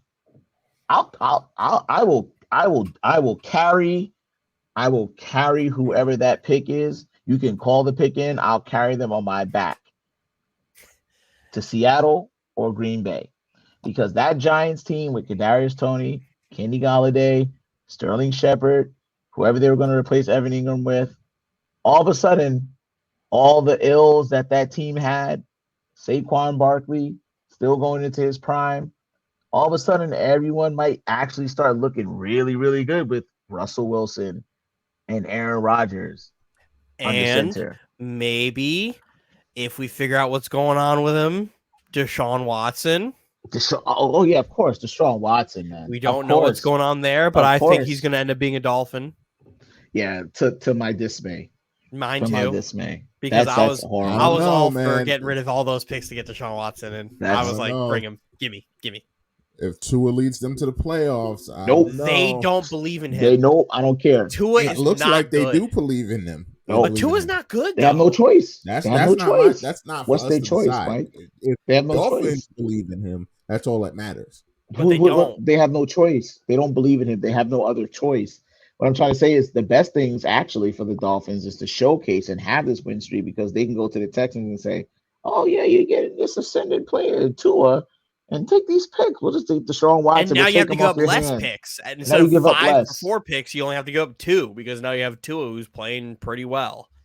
So if you think Tua and don't is mind doing good Tua right now, almost throwing away the game against us on Sunday. Yes, by the way. My most hated player on the team, Brandon Eccles. You don't like Brandon Eccles? I don't. I hated him, and then guess what? He's got 100% of the vote for Rookie of the Week. Hate him. And Tua still almost threw that game away. That's wild. I just think if you think this Dolphins team is on this win streak now, just imagine if you took Deshaun Watson and put him in Tua Tagovailoa's place throughout this whole win streak. That's frightening. Deshaun Watson with Jalen Waddle is absolutely nightmare fuel for me as a Jets Well, fan. they also, fun fact, Will Fuller's actually still on that team too, but he has never completed a season. Yeah, he's either injured or doing drugs. Yeah, he got caught with the steroids. Too. But that's why he played all those games that season, because he was healthy. But I was also a firm believer in San Fran's seat heating up a little bit if they missed out the playoffs. They're not going to. Kyle Shanahan. Well, now they're not. San Fran's going to be awesome, man. When they were losing their games, I'm like, maybe Shanahan's seat's getting a little hot, and then it just turned around. Their defense is playing awesome right now, man. Balling. And yeah, man, I think again, like I'm so looking forward to this playoffs. You already know, Mike, how I feel about those Titans. I'll say it and I'll say it right now. The Titans with Derrick Henry is the team nobody wants to see in the playoffs in the cold. He is going to bludgeon those teams. Like those teams towards the bottom, that's going to be tough sledding to see this Tennessee Titans with a healthy and let's Derrick not Henry. forget, Tough sledding. by that time we'll have AJ Brown back, Yep. and we'll have Julio Jones back. But will you actually have Julio back? I don't know. He's up and down, but we'll have AJ Brown back. I was about to say AJ Brown and Derrick Henry. Yeah, Julio, will you really?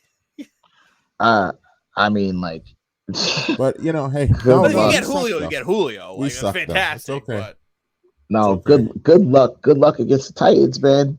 Because We I mean, suck. like, that's a team that I feel like is just gonna lull everybody to sleep right now, and everyone's like, I yeah. don't think teams are forgetting You about know. them. It's I just don't know. they're distracted right now because the NFL's shiny toy of Pat Mahomes is looking unbelievable. Yeah. So it's like he's just not, they're not forgetting about him. They're just like, ooh, ooh. Pat Mahomes is really fucking good at football, huh? Yeah, he's back. He's doing Pat Mahomes stuff, man. But They left Jackson at home.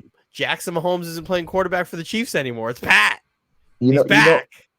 You know what's crazy? You know what would bring me so much joy to see the Titans completely just run roughshod like the Colts did, run roughshod all over the Patriots, man. Because I think Derrick Henry also is a person who completely embarrasses that Patriots defense because Patriots cannot stop the run. The They Patriots can't haven't been deal able to with that. stop the run for 4 years. can't deal with that.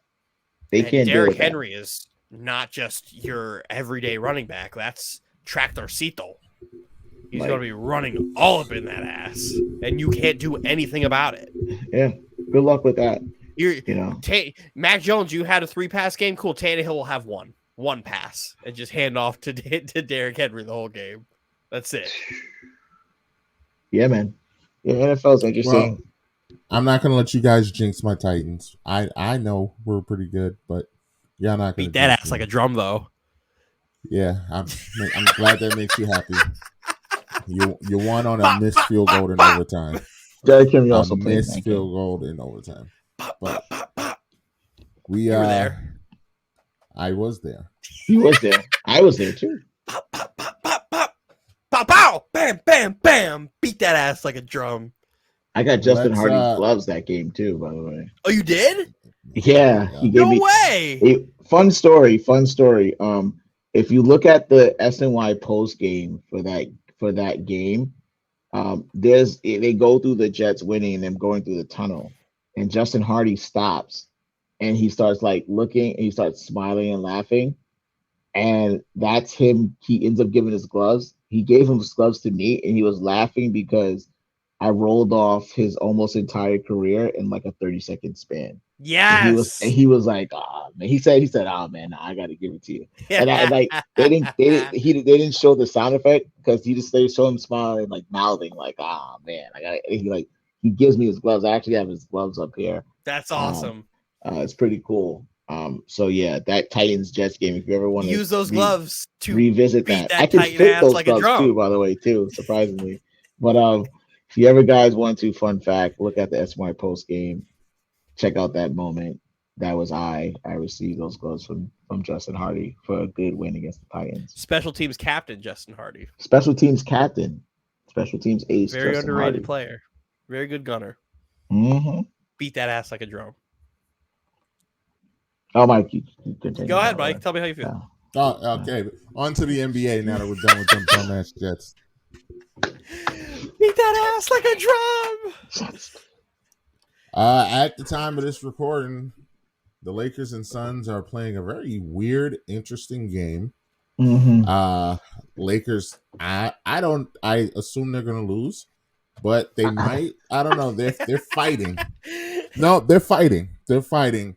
Carmelo has gotten hurt in this game, and LeBron rolled his ankle a few minutes ago, so boy, he's Jesus. also not playing. And right now, as we speak, the Lakers have Rondo, Westbrook, IT, Horton, THC, and Trevor Ariza. That is their 5 on the court right now. What a rotation. And let me just tell you, it's not going good. It's not going good. LeBron, they were down by 17, I think. And LeBron, they came back with Westbrook on the bench. They came back. They cut it down to Talk about 6. plus minus, huh? Cut it down to 6. And right now, it's 10. So we need to do all that deep dive stats for shit we were doing with AD on Russell Westbrook because he's fucking bad. Well, right now it's IT and THC just throwing up brick after brick after brick. It is rough to watch IT miss all these shots because I mean, to be fair, he wasn't playing for a long time, and I'm rooting for him. Well, IT played one game in the G League and just like dropped like 46. He might be stinking up the joint right now. He might be washed. I the Lakers, man. Oh, you're muted, James. You're muted. If I was IT, man, I'd be chucking them shits up too. I only got a 10-game gone contract for right now anyway. Let them fly. Chocolate Thunder. White chocolate. I'm letting them fly, bro. I like that IT's back. Rain dance. It's fun. It's fun when you're there. THT is 1 for 9 with 2 points. He's 0 for 5 from 3. This man's like old school. Exactly. I'm letting him fly. And just Rain Man. He is just my lord. Yeah, but, I mean, it's tough, man. It's tough, guys. Like again, like it's enough that AD is out. LeBron gets injured again, and like Carmelo's also injured. Yeah, Carmelo. I don't know what happened to Carmelo. He was playing and then he went to the locker room. I don't know if he got hurt, if he got ejected. I don't know. 1 minute he was playing. I looked down, I looked up, he's walking to the locker room. LeBron got hurt because on a weird, freaky play. I don't want to say that Crowder stuck his foot under LeBron on purpose because I don't know, but his foot just happened to land where LeBron came down after going for a layup. So I don't know. Who knows? I know there's a little friction with Crowder and LeBron, but hey, his foot just happened to be where LeBron came down. Like how Giannis intentionally injured Kyrie Irving. Very similar. No, that was very similar. That didn't happen. But more plus minus news. Yeah. Former net great DeAndre Jordan with a plus minus of minus 15. They actually just put DeAndre back in the game because former net great just came in the game. My goodness. THT is a plus minus of minus 12.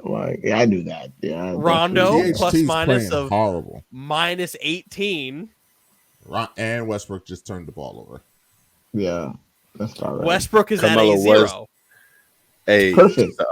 As an update, Mike, Carmelo was ejected.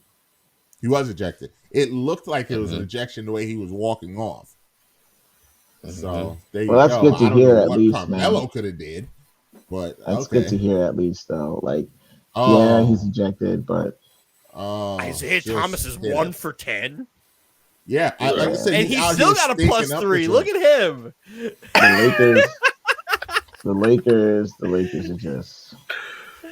The Lakers, I don't know. I feel like the Lakers don't have anyone over 6'3" on the court right now. Like, I don't know what Vogel is doing right now. I mean, Vogel is Vogel. I will say this. I keep the same energy. Well, actually, no. You know what? You know what? Let's stop. Let's be fair. Vogel is not coaching. Fizdale is coaching. Well, let me not do that to Vogel. No, I will be respectful to that man. No, Mike. Fizz is coaching. I get it, but Frank Vogel, former Nick Gray, his rotations are like so crazy. Like sometimes, like they're mind-boggling for the actual like like moment in the game that I'm just sitting here like, how is it possible that you actually decided this would work? And it's always those one times where they work that people are like, see, he's not so bad. But then it's like, there's so many other instances where it's so bad and we get completely destroyed. Like I had another one of my buddies who was talking about, oh look, you complain, Roz, about Vogel's rotations, and if Austin Reeves wasn't there, he wouldn't have hit the shot. And I'm like, oh my god, like I feel like I'm just like in a fever dream. Like, you know what I'm saying? Like, because the Lakers are a bad team with a bad coach right now. And even though he won a championship, I think they won it in spite of Frank Vogel. I think Frank Vogel, what I am grateful for him is the fact that he brought at least an ear to everyone to say, hey guys, you might have to actually play some defense, which is fair, right? No one else was going to just tell LeBron and AD and all those guys, hey, you guys actually have to try to play defense, right? And we had that incident with Kuzma telling LeBron, yo, man, like you need to play defense, pushing him towards an actual like player to defend because he wasn't defending anyone. Like there are moments that I think Frank Vogel brought a different feel to this team. The only issue is that I think the team dropped the ball when they didn't get Ty Lue, because I think at least Ty Lue had the respect of the players. Like Ty Lue actually can coach, right? He's a Frank damn good Vogel, coach. towards the end of Damn his Pacers days, was arguably one of the worst coaches in the league. Like he didn't just magically become a great coach, you know, like by the time he came to the Lakers, he was the only coach that was willing to take the deal that Jim and that whole flux that happened with Jim and Jeannie at the time, you know, like when they got rid of Mitch and all these other things with Magic. The Lakers need a better coach. They need a better coach. They need a better coach. Mhm. If they're going to have any chance with this roster, it's not going to be with Frank Vogel. So I already know what's going to happen this year, and it frustrates me because it's a waste of LeBron's time. It's a waste of AD's time. It's a waste of Carmelo having a renaissance year. It's just a terrible outcome coming. I can see it's like a slow train wreck. It's Are bad, you ready man. for They Christmas, just- Roz? They just showed an outside view of the arena of the crypt, and it just, I don't even know that building without the big Staples Center on the top. I don't even know. They could be playing in a high school gym right now. I don't know what that is right now. You ready for Christmas, Just- Roz? Just terrible. Is it going to be a Merry They- Christmas? My They Lakers still have hoodie the is hanging Staples- up behind so me right this now. is and the you can't last see game it. with Staples Center on the floor, right? Or do the Might Lakers have be. another No, home game Christmas, right? before Christmas? Christmas. Oh yeah, they do. When- Wait, did they No. move the Christmas game? No. They Not kept yet. it, right? If I they're heard they were anything, shifting they're gonna be moving time slots, but to Yeah. make sure the ABC games get played Yeah, okay, that sounds about because right. Mickey Mouse gets what Mickey Mouse wants. Mhm. You Guys, ready? You ready for my Mickey Mouse impression? Let's.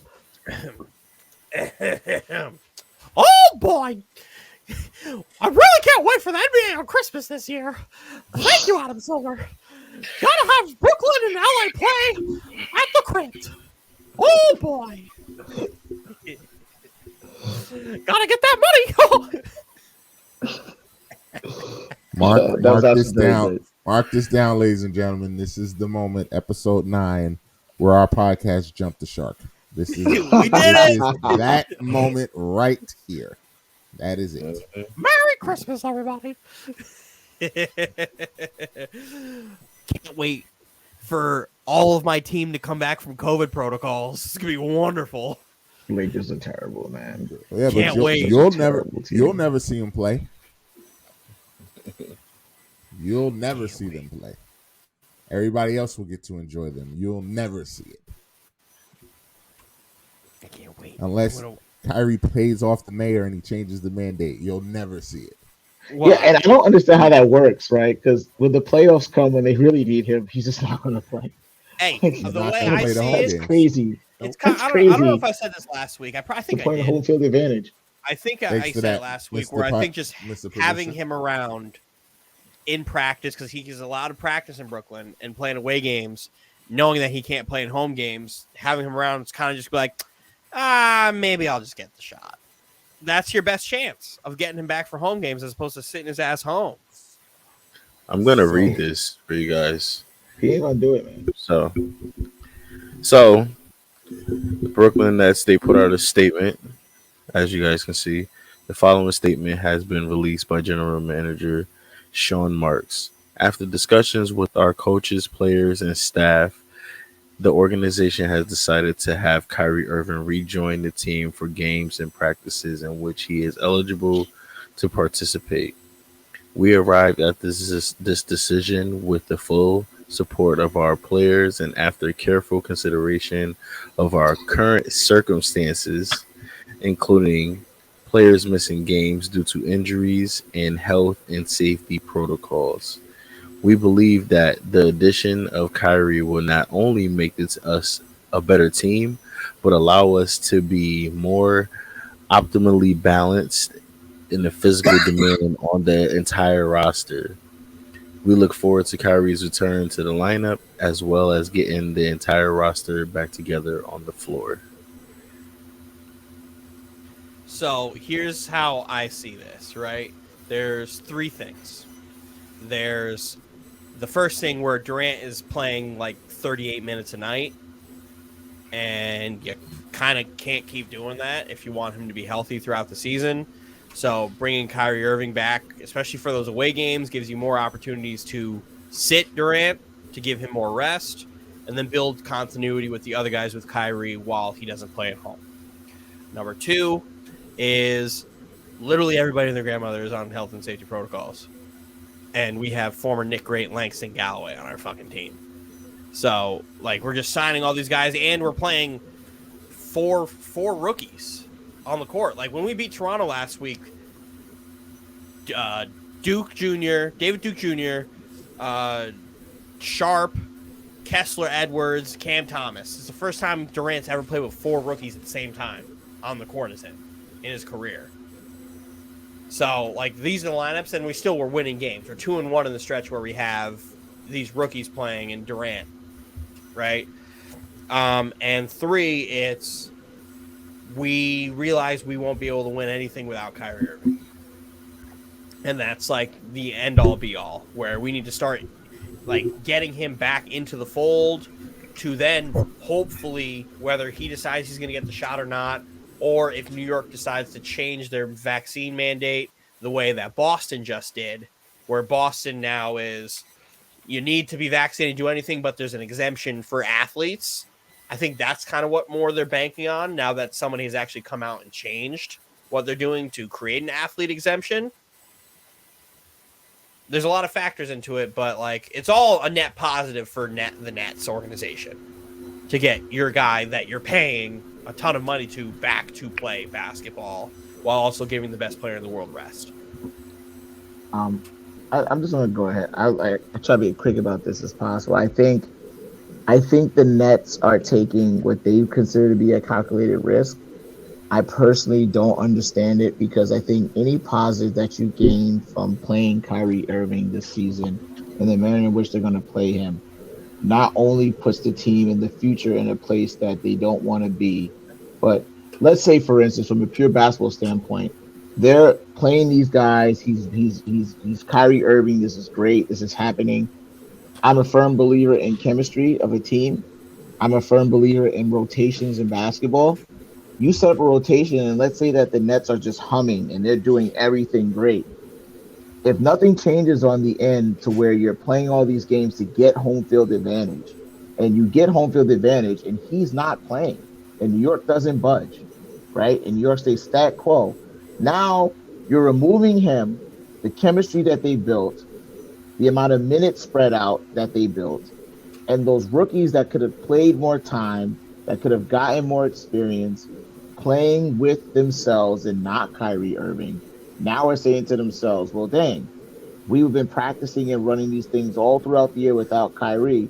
Now you're expecting them to come in and fill the void that Kyrie had leading up to there. I think the downside of this is now the Nets looking like fools.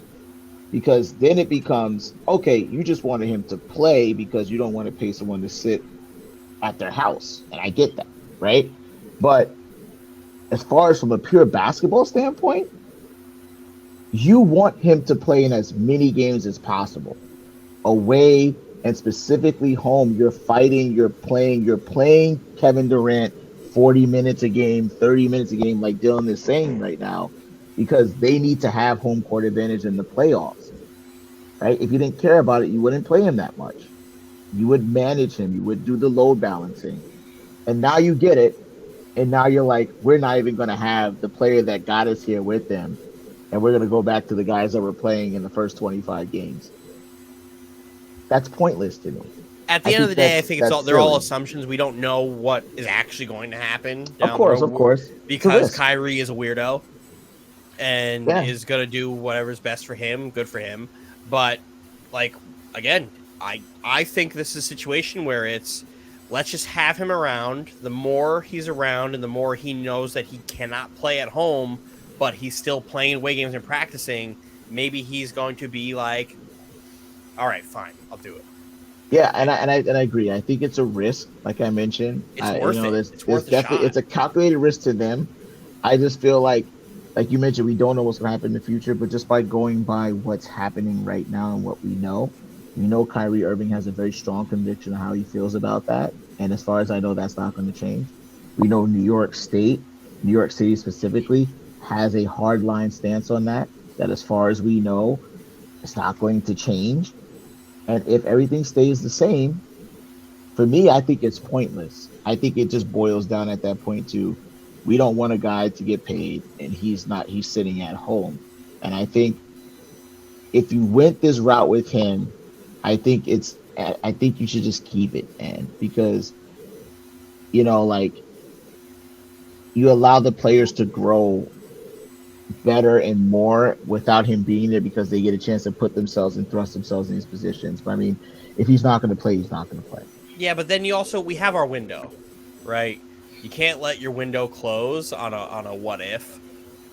And as good as these rookies can be, or whatever their ceiling is going to be, at the end of the day, we're not going to win on the backs of them.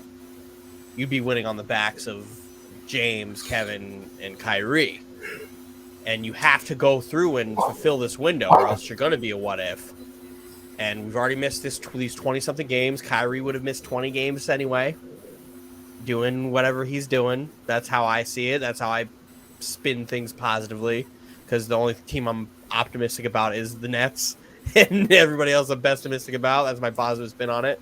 But like, if we want to compete, that's it. We need him. It's their risk. It's their risk. It is a risk. So worth it. Hopefully it works out for them. If it doesn't work out, then it's like, all right, bet. At least I'm not sitting here like oh my god. I listened to fucking Bill Simmons yesterday when he talked about Kyrie Irving coming back, and he was like, this is them trying to play Kyrie so they could trade him. Fuck you, Bill Simmons. That's not happening. The Nets have zero interest in trading this motherfucker. Why do you hate him? Yeah, I know why you hate him, but why do you insist on hating him? Everybody insists on hating Kyrie Irving. Stephen A. Smith saying Kyrie Irving playing is the worst thing the Nets can do. It's the best thing for basketball, having Kyrie Irving play basketball. Yeah, anything. Stop being a fucking hater. You didn't do any of this for Aaron Rodgers. Any of this for Aaron Rodgers. What Aaron Rodgers did is worse. I haven't heard anything about Antonio Brown. That's correct, too. What's Stephen A's take on Antonio Brown? Breaking federal laws. Crickets. Nothing. But man, Kyrie Irving can't play basketball. Shameful. Shameful. Shameful. About Kyrie today. Like, suck me, bro. Shameful, he said. He clearly has a problem with Kyrie. I don't know what it is. But he clearly has a problem with Kyrie. Leave him alone, bro. Just let Kyrie hoop. Just let him hoop. That's all he wants to do. Fuck everybody who hates Kyrie Irving, by the way. No issue with Kyrie Irving. I have a slide for you guys. Bigger impact upon return, Kyrie or Clay? Push. Push. will sound biased on this because I think the Warriors are still the hottest team in basketball, and obviously getting a 3-point shooter of the thing that Klay Thompson is and a great defender is great, but you have a team like the Nets who have been lacking what Kyrie Irving brings, where the Warriors have been perfectly fine without it. So I think bigger impact would be Kyrie Irving, but it only helps the Warriors in the long run. I think immediately, for at least long run playoff implications, big games. Oh, you got your guy back. With the Nets, it's we've been struggling getting to the rim. Kyrie changes that.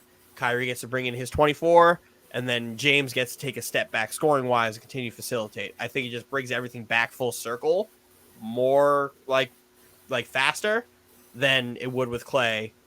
But that's not me shitting on Klay, because Klay is going to ultimately be the bigger impact on the long term because the Warriors are going to be in the NBA Finals. I like the who's gonna go? Somebody was gonna go. Okay, go. I'm just gonna say push because I think having the Splash Brothers back is absolutely the best thing that could ever happen to the NBA, even better than Kyrie Irving coming back in a halfway status. You have the premier marquee team, premier guy. He's, as far as I know, I don't know his vaccination status, but if you actually have a vaccinated Klay Thompson that can play all California the games, has an exemption for athletes. Yeah, so I don't know. But if he is a guy who can play all of the games across the entire nation with Steph Curry, the Splash Brothers are back, oh man, financially for the league and also for the talent on that Warrior team, for me, like Clay's awesome, but Kyrie is must-see basketball. It I just hasn't hope been a it doesn't. player. Yeah, no, I Yeah. mean, honestly, man, like it just hasn't been a player that I've seen to come across in a very long time who's as electric as that man is. Like pure basketball talent. I think he's a savant. I think what he does is absolutely crazy. And I just want to see him play again. And that's me selfishly as a basketball player, knowing what was happening right now. Like, I just want to see Kyrie Irving play. you know, like, and it just sucks that this whole situation is robbing all of us of seeing such a talent play. So I'm gonna give it a push because I think both of these guys are like some of the best talents I've ever seen on the basketball court. Mike. I already said I think it's Clay. I think what he brings to the Warriors, because even though there's talent on that Warriors team, Steph, who's the best player in the world, is playing out of his mind.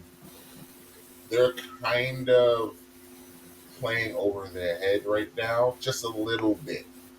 Mm, You add agreed. Clay to that team, and you're able to move Peyton and Poole. and Poole to the Mhm. second unit. Warriors are going to be. I would not want to see that team, and because they built this little cushion, they'll have home court. The What Clay adds to them makes them not just a legitimate team to get out of the West. They are now a legitimate team to win the chip.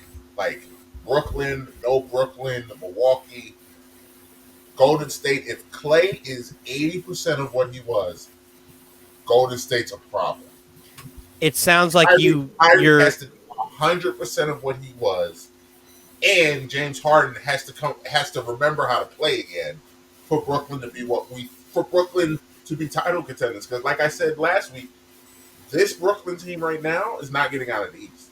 So Kyrie has to be Kyrie for them to get out of the East, in my opinion, with James Harden coming along, which I think he will. I think he's just kind of going through the motions. But if we're talking right now today, I don't think Brooklyn gets out of the East. Golden State Mike, might get out of the East, and 80% Clay gets them to the chip. So I it think sounds Clay, like your answer is Clay, Clay's and then you gave long term, but we're talking about immediately upon oh, return. well, I well, mean, immediately, I would think that Kyrie is going to be. I'm assuming he's in basketball shape, so I'm assuming he's going to hit the ground running. Clay hasn't played in 2 years, Yeah, so because I think everybody here is going to have the same answer then, where it's like immediately it's going to be Kyrie, but long term it's Clay. I don't know.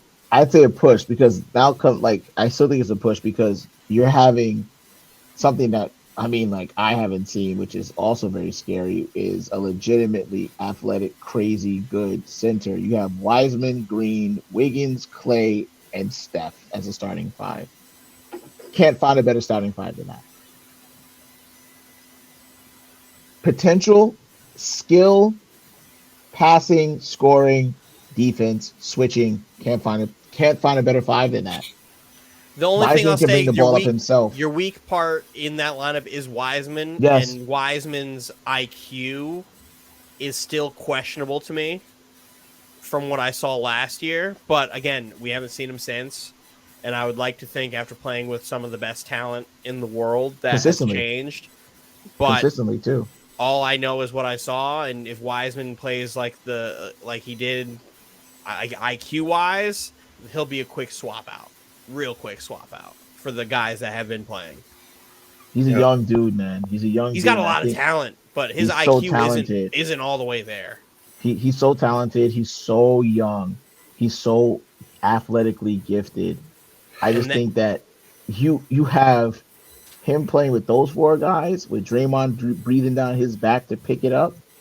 I think Yeah. you don't need that much from Wiseman with that. Yeah, five, you man. don't. But like, You I'm don't also need that much. I think the perfect center for the Warriors is JaVale McGee because he's just a rim runner who'll block shots and grab boards. Where Wiseman sometimes wants to do too much. Wants to create. He wants to create when that's not what you need to be doing. You literally just need to be that freak athlete that he is. Just be a better JaVale McGee who, when gets his opportunities, goes, as opposed to trying to create your own opportunities. Yeah. When you have Draymond who facilitates, Steph who can facilitate, Clay, all these guys who just move and create shots. You don't need to be the shot creator when you have five other guys who can do it.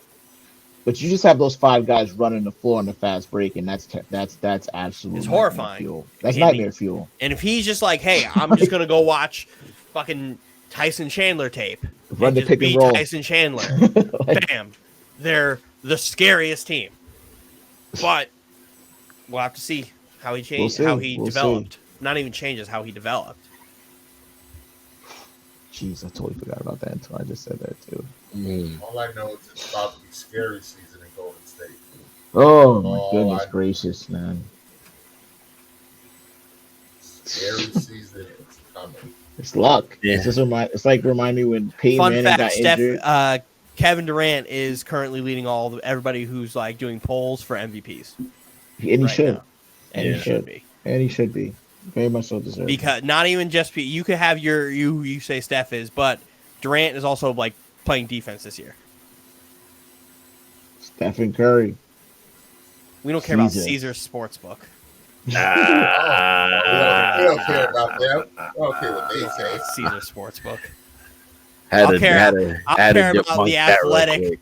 I'll go ahead and stick with my athletic survey that I sent out that all of y'all ignored about Kevin Durant being unanimously voted right now as the MVP. Shout out to Joker too, by the way. Shout out to Joker. Thank you, Mike. Thank you, Mike. Thank you, Mike. Thank you. Shout out to Joker, man. Jokic is having a wild season. Wait, what did you tell me, Mike? Best big man in basketball. I can take that. Hold on a second. I'm confused on what you're discussing with me, man. What are we discussing? I thought I said he was the MVP last year. I don't like his MVP last year. I didn't think he should have won it, but I told you 3 years ago, but there was nobody else that he was going to be the best man in basketball, and you didn't want to go with that. So here we are, an MVP later. Yeah, but his MVP is such a participation award. Nah. Last year, he literally won the MVP because everybody got hurt. No. It's not too far-fetched. He has the numbers for it. He was exactly. If Embiid didn't get hurt, if Giannis I didn't said get the same hurt, thing. if LeBron didn't not get hurt, Giannis. if Giannis was up there before he got hurt, There was like 5, and then James Harden was up there at one point, and then he got hurt. So there was 4 to 5 other guys who were going to be MVP before it got to Jokic. Mike was screaming Chris Paul to the last Chris day. Paul And too. Chris Paul was within the top 10. He wasn't even top 5. Which That's is another wild. impact guy for you, Roz. Another impact guy. But yeah, no, like that's And why I Chris say I Paul- don't put a lot Chris of Paul's had the value on stats to back Jokic's him up, MVP too. because of he only got it because everyone else didn't play a complete season. And I still think Chris Paul should have won the MVP.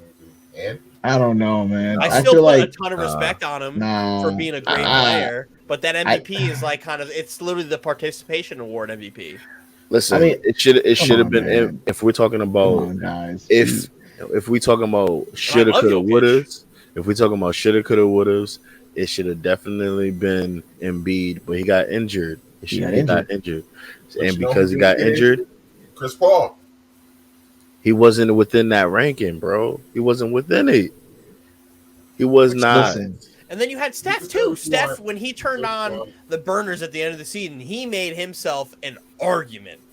of why he could have yeah, been. but Joker, man. But Jokic deserved it over Steph, 100%. Joker deserved that, and Joker is not like far It's fetched. just, I mean, it's just a tough one It's where not far. it's like It's not far fetched. I would have gave it to Chris Paul.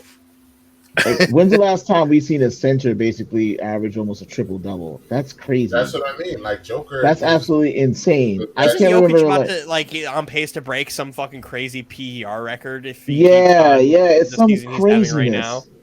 It's Like, ridiculous. I just saw him have a game, and I was And like, the only he's a center. reason we're ignoring What's it is happening? because Kevin Durant and Stephen Curry are having 2 of the greatest seasons we've ever seen. And I pay attention to it because Joker was my number 1 pick in my fantasy league on my team. So I know the things that he's doing. He's balling out of control. He's second in fantasy points right behind Giannis. Like, and it's not by a lot. It's by like a handful, like probably 5 points total in fantasy points. So like, man, last season, man, it was a no-brainer. He definitely deserved that. I'm not giving you It was that. a no-brainer Mike, because Chris of the field. Paul. I can't. It was a no-brainer because of the field. Yeah, I mean, it should have been Yeah. Embiid, but he got He injured. got injured. But here's the thing, right? With Joker is like, I love watching Joker play because his build, it just like it's like I watch him play and It's like a the big ass sneaky- sloth. It's like the sneakiest, weirdest triple doubles, and I'm like, he's skilled, but it doesn't need. He's gotten more aggressive over the years Yeah, too. Since he last year, has. he's gotten more He aggressive. has. He's skilled as hell, man. Like it's beautiful watching him pass and play and all that stuff. It reminds me of when like Mike knows, like I couldn't stand watching Tim Duncan play because it was like watching him play was so frustrating because I'm like he's playing the most sound fundamental basketball. He's banking shots. Everything's a bank, and it's like that's why the bank is there, and he would make it. And it's like watching Jokic is like yeah, I see him do like this like hook or this like layup, and I'm like, I wish he would dunk it, but I'm like, yeah, he's laid it up. Like, man, I can't hate on that. Like, you know, like I love his game, man. Just like I eventually came to appreciate Ten's game, and I just feel like there's no reason why that Denver team should be in any chance of getting in the playoffs, and it's because of him. That Denver team should not, talent-wise, I don't care how much Aaron Gordon is on that team. He's not the same Aaron Gordon you saw in Orlando. Oh, you mean Diet Blake Griffin?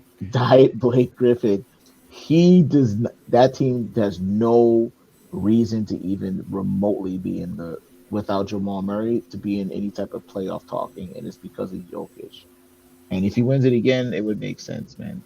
Triple double at the 5. At the 5, That's bro. nasty. That's That crazy. is nasty. That's nasty. At the 5? What is that? Speaking of 5s, I want to shout out Jared Allen, who is currently putting himself a nice little all-star season in Cleveland. Mm-hmm. And they're currently 3rd in the Eastern Conference. Jared Allen's averaging like almost 17, 12, and like 1.6 blocks a game. Yeah, I think the Nets would. I think when that trade happened, I thought the Nets missed him. I feel like he was coming into his own. He was a If there was monster. a way for us to have done that trade and keep Jared Allen, I would have, There's no because way. Jared Allen was coming off of games where he made Embiid look like a fucking child. Yeah, he and was going then crazy. and then he played Rudy Gobert and just rocked him. Everything. Rudy Gobert couldn't do anything. And Jared Allen was like finally coming in. I was like, man, if this Harden trade goes through, I'm gonna miss this motherfucker so hard. And I root for this motherfucker harder than anybody. Jared Allen, Karis LeVert are the two guys. LeVert, Allen, Dinwiddie are the three guys that I will root for no matter where they go.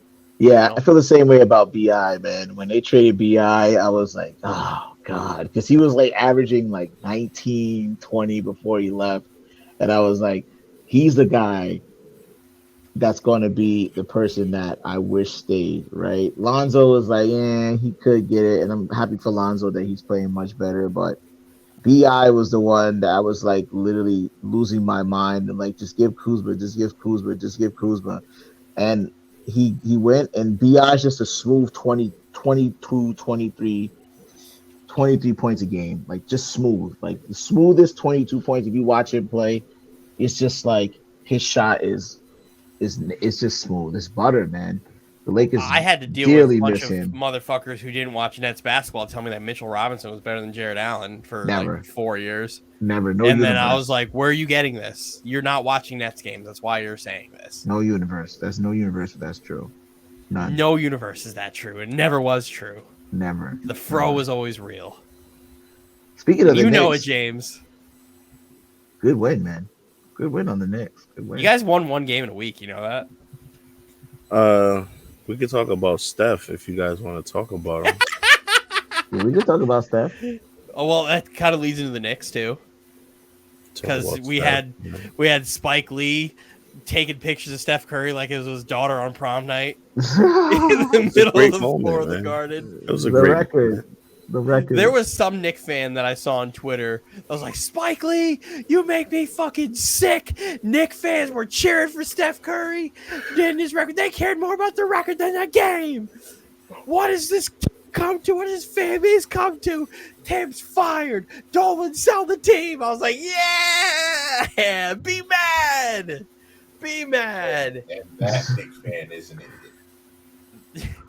But my favorite part about Steph Curry breaking the record is realizing that he's probably going to retire with like 4,500 3-pointers made. Oh, that's crazy. Because he's going to play until he's like 45 and he's just going to keep shooting threes when he's no longer carrying the ball and he turns into Ray Allen at the end of his career where he's just bouncing from team to team eventually and just shooting threes in big games. Mm. Yeah, Like no, he's going to have ridiculous, and that's going to be the record that nobody is going to be able to break. Because the second Steph got in, he was like, I'm just going to shoot mad threes. yeah. When Steph got in the league, the record for most threes in the season, I believe, was like 213 or something that Ray Allen had. Steph is on pace to hit 400 threes this year. Yes. By himself. And remember, himself. we also missed like a year and a Ungodly. half of Steph because of his ankles were built out of glass Exactly. for a while. It's crazy. Remember when Eric Gordon crossed his ass up? Mhm. He just goes down. Broke his wrist. He missed some time because he broke his wrist. That 3-point record, I cannot see anybody breaking that because he's different. That person's not born yet. That Yeah, I person's don't gonna think be that coming person's out of the born. womb shooting fucking 40-footers. Yep. Crazy jump shot. But no, Man has the pedigree, everything. it's the 100 And points in the game that didn't Trae Young happen. was the The we thought 100 Trae points a Young game was that the- didn't happen is that record that will never be broken. And then this record. Maybe Trey has a chance to get into the top 5, but Trey's not that kind of. Well, the He's thing got a lot- is, he's still got a James lot of Harden work also to is about to do. pass Reggie Miller this year. Same thing, and Yeah. he probably in the next 2 years will pass Ray Allen or get to Ray Allen, And that's which where is it'll wild stop. to see. He's not catching Steph. He's not catching He'll never catch Steph. He would have to play like 5 years after Steph's done. where he does nothing but shoot threes. It'll Possible. never happen. Can I ask you guys a question? Go. Is Cardiac Kimba back? Is he back? I Is don't he back. in think Tibbs? Is he in Tibbs' good graces, or is he just holding the seat warm for D Rose? I think the Drop. seat's warm until the Knicks get their. He played a great bodies game. back. But, 29 and 21. He like built I his said trade months stock. ago, I mean, I think Kimba might have been playing hurt, and it was what 15 games into the season. Like, Man, everyone loves a comeback story, man. Everybody loves a comeback story. And he was only gone for what, 2 games no, out of the lineup? He's What was been it? out of the How lineup. long He was it? hasn't been playing. He's got a lot of He hasn't been DNPs. playing for weeks. He's only been back for 2 games, but he hasn't been playing for a minute. The question is, does Tibbs leave him there in the rotation, or does I he don't think get so. taken That's back the when? first time he blows a defensive assignment, he's going right back to the bench. Well, D Rose isn't back yet. He's there because D Rose isn't there. D Rose and He Quickly. rolls and quickly. And are quickly. So you tell And me, McBride. when So D all Rose comes three. back, is Kimba still in the same Well, position? listen, Does he he keeps take over scoring the 30 one? a game. Tibbs ain't going to have no choice. No, Because he keeps scoring 30 a game, and he's gonna be shipped out pretty damn fast. Somebody's gonna be calling, and Tibbs be like, "Yeah, I hate this motherfucker. Take him." Yeah, man. Because guess what? When my guys are back, end of the bench, street clothes. Maybe you can give Kimba over to Portland. I don't know. Give him to Portland. Dangle him in Give him front the of Portland. Lakers. You guys get Russ. Oh yes, please, Lord, please. I take Kimba Walker over Russ. Give me from underneath that contract. Give me some. I love it. I love it. I love it. It's music to my ears. Music to my ears. Throw in some Bitcoin while we're at it too. Why not? To keep the theme going. Let's do it. Hell yeah. Pay him in Bitcoin. Hey Kimba, we'll pay you in Bitcoin. Don't worry about it. The rest of your salary. But all seriousness though, like you have Alec Burks starting at the 1. I think at first he was, and then Rose was at the 2, if I believe. And then they shifted, I think, Kimba over to the 1 and Alec Burks to the 2 right now, if I'm not mistaken. Is that right? When Derrick Rose and Quickly get healthy or they get cleared, does Kimba stay there as is, even though he's dropping 29, 21 points a game right now? He's trying his darndest right now. I wonder what Tibbs is going to say when all this stuff clears up. Do you keep him there? I don't know. I don't know. I think he's already committed to the whole "don't play the motherfucker" thing, and then is only playing him because you guys have to. There's not really much else to go on, but You don't want to cause a controversy in MSG where people are chanting, "We want Kimba," and you just. I mean, it doesn't send him take to a the gulag, lot for a controversy in MSG. You know. The Knicks don't- Whenever a guy plays a great game, he's the king of New York. So free Kimba. You want to see no free Kimba signs in the stands, man. If he keeps dropping 28, 21, 22 points a game.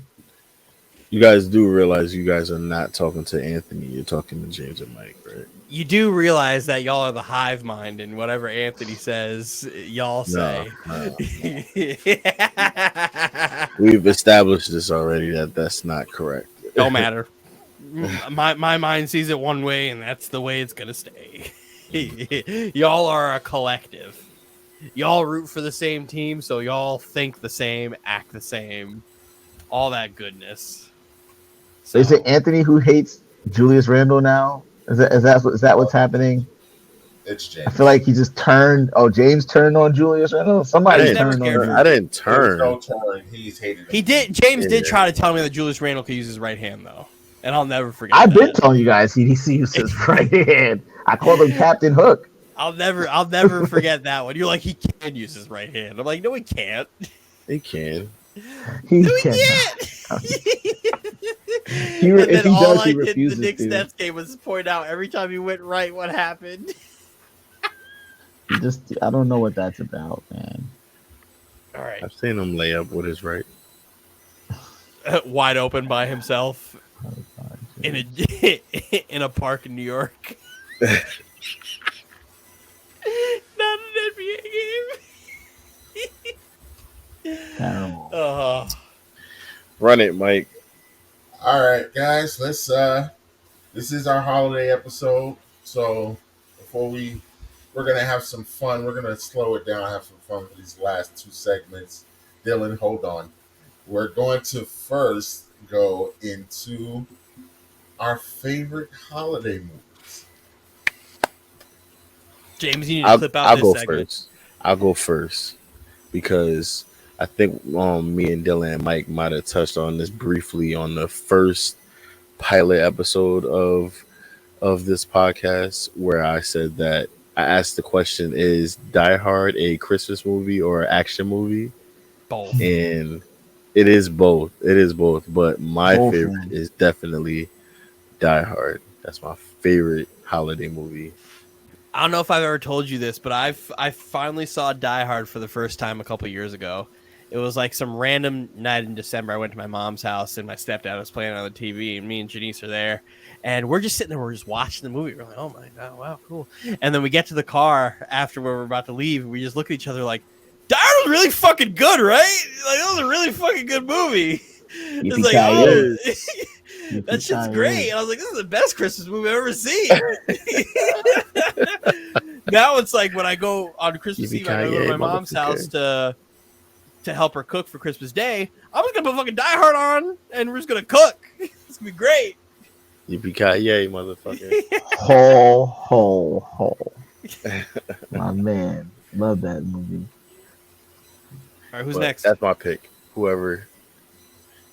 I gotta go with the all-time classic, man. You shoot your eye out, man. You know what I'm saying, my man. Ralphie and the boys and the Christmas Story, getting his mouth washed out with soap. It's just so many one-liners, man. Like in that movie, you gotta go with the Christmas Story, man. It's out there. It's gonna be there perpetually. I feel like as long as the earth turns, we'll hear Mariah Carey singing "All I Want for Christmas," and we'll see the Christmas Story being played. So is Love that movie? So I've never seen A Christmas Story. Oh man, and you I've have kind to of watch the refused Christmas to Story. watch it. Oh man, because of it being on all day, Yes. Christmas Day, for literally my entire life. You can't miss it. That's what that. That's all that means. Is it actually good? It's actually really good, especially since you haven't seen it. So what I do is I get it in, I watch it, I get out. You can't get caught up in the. You got to get in. You can't get caught in the marathon. You can't get caught up because if you get caught up in the marathon, you may end up coming in and it's like halfway in the movie. Yeah, you gotta wait. You can easily get caught in the middle of it. Get caught at the end for a Christmas movie because I haven't even watched Elf yet this year, and that is you gotta watch Elf too. Man. I watch Elf every year. Like I have a handful. Elf Christmas time is literally my favorite time of the year. Elf is I don't watch movies throughout the year. The only time I watch movies is at Christmas time, and all I watch is Christmas movies. And I fuck with Christmas because Christmas has always been a big deal in my life. So it's like Elf is one of my favorites all time. Jingle All the Way. Love fucking just watched Jingle All the Way the first time with my son, and he's like, I want fucking Turbo Man. Terrible. And I'm like, well, they sell them at Walmart. Go get them. Home Alone was also Home Alone is so sick still. Still. Another underrated one, Christmas with the Cranks. I love Christmas with the Cranks. That movie is way better than it needs to be for no reason. That's my shit right there. I love that shit. Like I love Christmas movies. Man. Yeah, you pull out some bangers. You still talking about some bangers just now. I'm like, National Lampoon's Christmas Vacation is also fucking fire. Movie. That is a good movie. I will.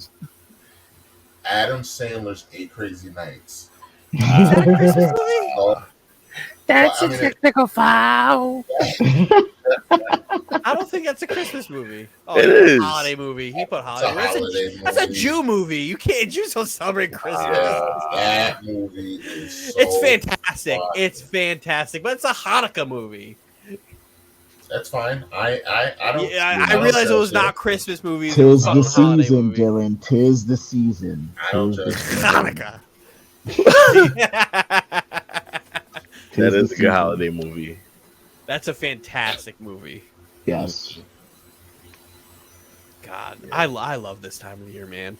I love Me just too, going out man. and seeing all the lights and shit. I went to the mall last week on Saturday for no reason other because my niece needed to buy fucking $8 worth of hand sanitizer and Bath and Body Works. But I was having a great time just looking at shit in the mall. She's like, Uncle Dill, I need to go buy Christmas presents. I'm like, how much money you got? She's like, I like $12. I'm like, all right, where you want to go? Bath and Body Works. She's like, oh, it's buy three, get three. I was like, yeah, if you spend like $20, that's more than you got. And she goes, well, these hand sanitizers are $1. I'm like, buy like 10 of them. So if you're getting a Christmas present Splurge, from baby Ava, girl. it's Splurge. hand sanitizer. Splurge, baby Yeah, girl. man. Splurge. Yeah. COVID's out man. here in these streets. Yes, it is, and this is the time of the season right now where it's like double-edged sword with the COVID, but also I love this time of year with everything that you just mentioned, Dylan. So yeah, man. So Yeah, let's. Okay, dude. My bad.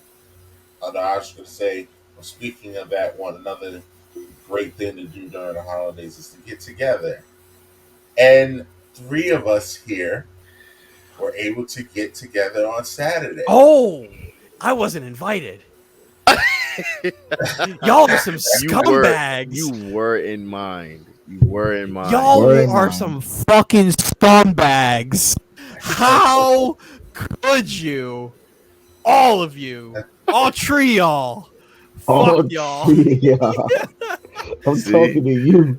And this is real emotions. This is Dylan's first time hearing about this. Look at his arms folded. Look at his arms. Listen, you were in mind because it was actually a get together for our cousin Sean. And we had a little get together at the house, and we all ended up going bowling. And I text Mike Monday morning, and I said, "You know what, man? It would have been good if we were able to invite Dylan and Anthony, but I know it was Sean's thing." And he was like, "I thought the same thing, but we couldn't shit on our cousin's parade. It was his get together. We couldn't just say, yo, invite Anthony," and then it turns out to be get my man opposite over thing. there. Get my man over there. Yeah, we got to make it happen though, Dylan. we do. We got to make it Definitely happen do. though. We're gonna talk Gotta off make air. it happen. I have something in mind for that. We'll talk off air. Hey But- now, But speaking of bowling, Dylan's Dylan, not trying to consider. he's not having it. He's not happy. Shout out to Rods. It was a great bowling night. Oh yeah, it was fucking great. It was a lot of controversy. There's a lot of controversy. A lot of controversy. A lot of controversy at this A lot of bowling match. controversy. Let's just start off with the fact that the very first frame of the game, we caught our cousin Sean trying to cheat. First frame trying to cheat out the gate. Just set the tone. But I will set the stage. Everybody's just kind of throwing. Everybody's just kiki and laughing. It's all great. Then we get to about the 7th or 8th frame, and all of a sudden, a bowling match breaks out. James gets a strike. I get a spare. Raz gets a strike. I get a strike. Where all of a sudden, my man Alex, who was winning the whole game, we're all just bowling at this point, out of nowhere. Professional. At a high rate. Professional At level. a high rate, a high level. These last 3 frames should have been on ESPN the way we was throwing. Bottom line, we get to... You are, I am. That's what I said, Mike. Did I say that? Who do you think I actually referenced that, Dylan. I said, "Who do you think you are? I am." And walked past Mike and said, we get to the last frame. I still don't know how, but our cousin Sean, somehow, I think what happened is he faulted on his throw on the 10th frame. Didn't realize it. None of us realized it. Then he threw again for me. No. And got me an 8. And then James went. I don't remember how James quite got to his score. I don't remember what your number was. I missed out on a spare by 2 pins, but I ended up tying with So, Mike's me and missed throw. James are now tied, and here comes Roz down by about 15 pins on the last frame. And wouldn't you know, he picked up a spare and got an extra throw. And had an extra throw, and all he needed was 4 pins to win. And Roz picked up a 3, leaving us with a three-way tie without me throwing on the last frame. That's the most Jet thing of all time. It was the most Jet thing of all time. It was, because Axel, when he got the spare, I said, "Oh, this is over. Roz is going to win this. He don't need much to win now." Nope. That last pin was glued to the lane. That last pin did not want to move. It did not. It was glued to the lane. And also, Dylan, when Roz was bowling his last bowl, they had turned all the lights on, turned off the music, turned off the screen, turned the lights off in the lane. This was the last game. Gave us the 5-minute run back. No run back. 5-minute warning. Yeah, it's the Wayne Hunter on the goal line against the Steelers, and he hikes the ball and lets everybody know that we're passing, and then we miss out on tying the game. AFC Championship. That's exactly what this was. Give you a Wayne Hunter reference right now. So it's okay, Dylan. This needs to be ran back because we still don't have a podcast champion in bowling. Of course you're not, because there's still 2 people who aren't there. Fuck Anthony. What about me? Motherfuckers. Y'all were having a good old time, and I was out buying fucking hand sanitizer. You just said you were having a good old time. Now you're having a good old time. I'm doing something else. You just told us you were having a good old time with the hand sanitizer. What about your niece? My niece has nothing but $2 bills. Nothing. This bitch carries around $40 and $2 bills. Imagine going to Bath and Body Works, buying $20 worth of fucking hand sanitizer with $2 bills. These bitches were looking at us like I had 3 heads. And I'm sitting there, I'm like, I'm so sorry. This weirdo carries nothing but $2 bills. And they're just like, we didn't think it was real. And I'm like, blame her. I don't know why she does it. They're like, where do you get these? You're supposed to keep these. I was like, not $40 worth of them. Keep them.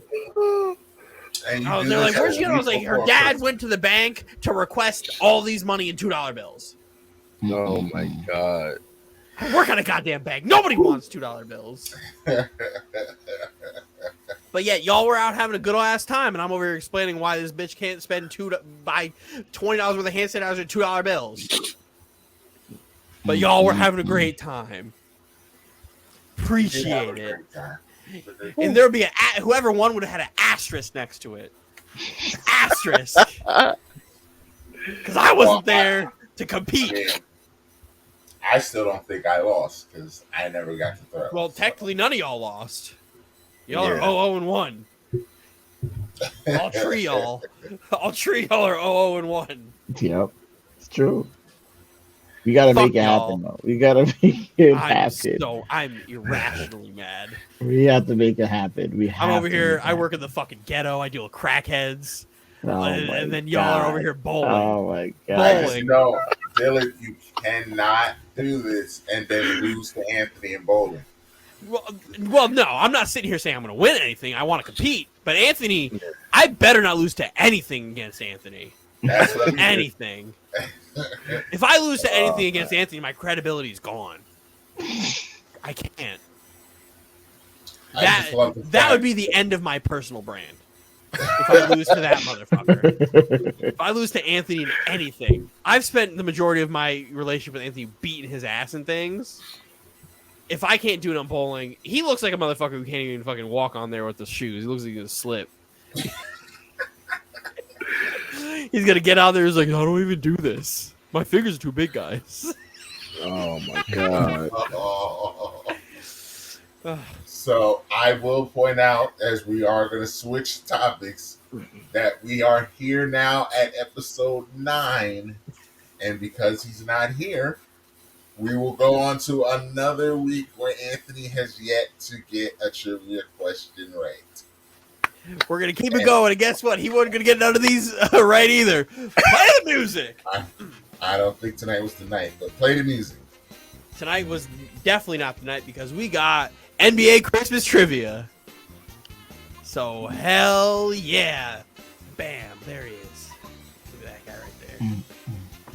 There he is. All right. Roz, you're first. Before LeBron passed him, who was the all-time leading scorer on Christmas Day? Ooh.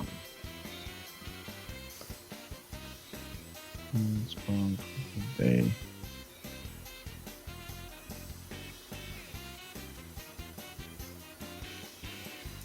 Whenever you're ready.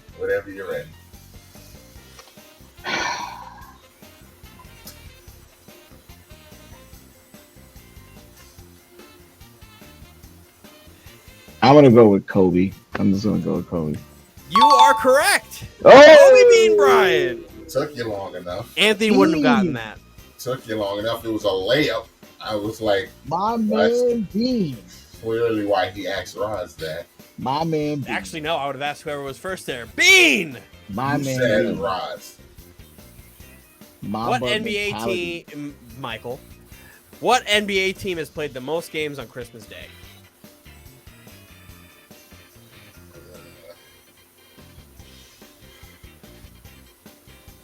I feel like it's so dangerous, but I'm going to regrettably say the Knicks.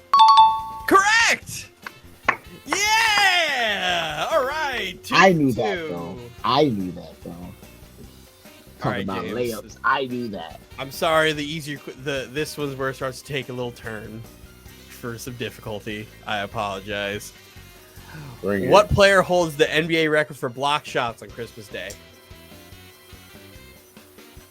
In a game or all time? In a game.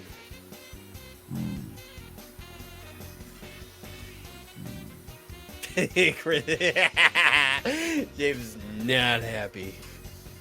Yeah. In a game. In a game. I don't need the amount. I just need to know the player.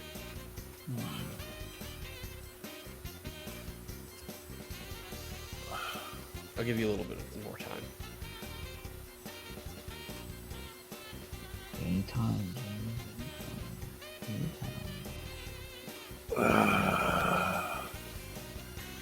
Whenever you're ready, give me a countdown to put some pressure on my thought process. All right, I'll give you a countdown in 5 seconds. It'll be a 10-second countdown.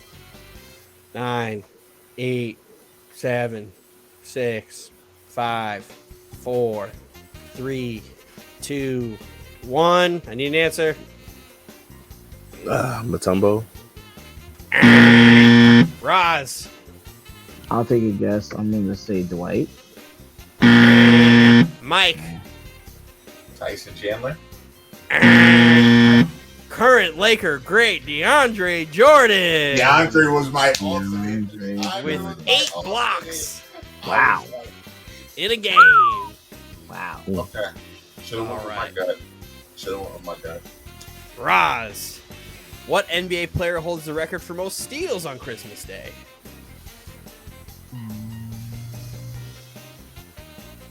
Anthony wasn't getting any of these right. Hey. Because they're only getting harder. Man,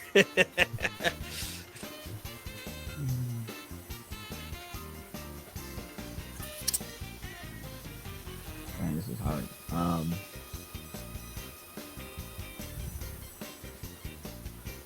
about to give you a 5-second countdown.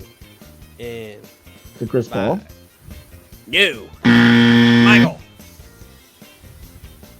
I feel like it's a random. I'm going to. This is in one game, right? Not all time. In one game. I'm going to say Dwayne Wade. James.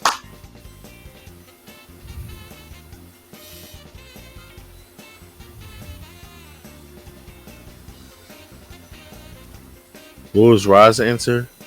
Chris Paul. Chris Paul. Okay.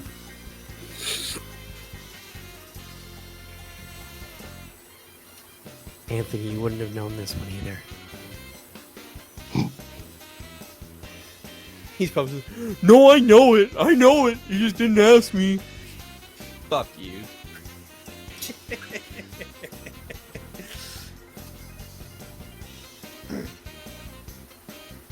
5, 4, 3, 2, 1.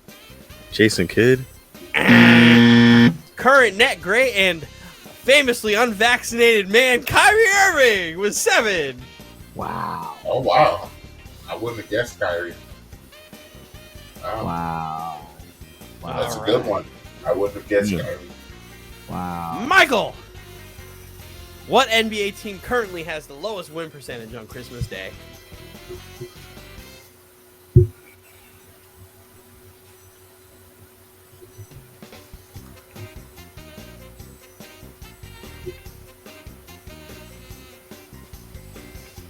Anthony wouldn't have gotten this one either.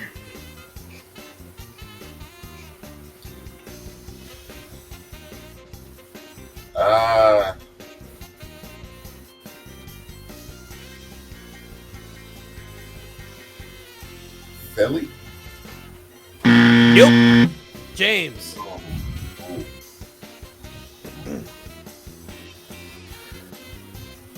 The Knicks. No, they don't have a good winning percentage, but it's not them. Roz. Clippers? The Raptors. They are 0-2 Oh, on Christmas Day and have never won. Wow.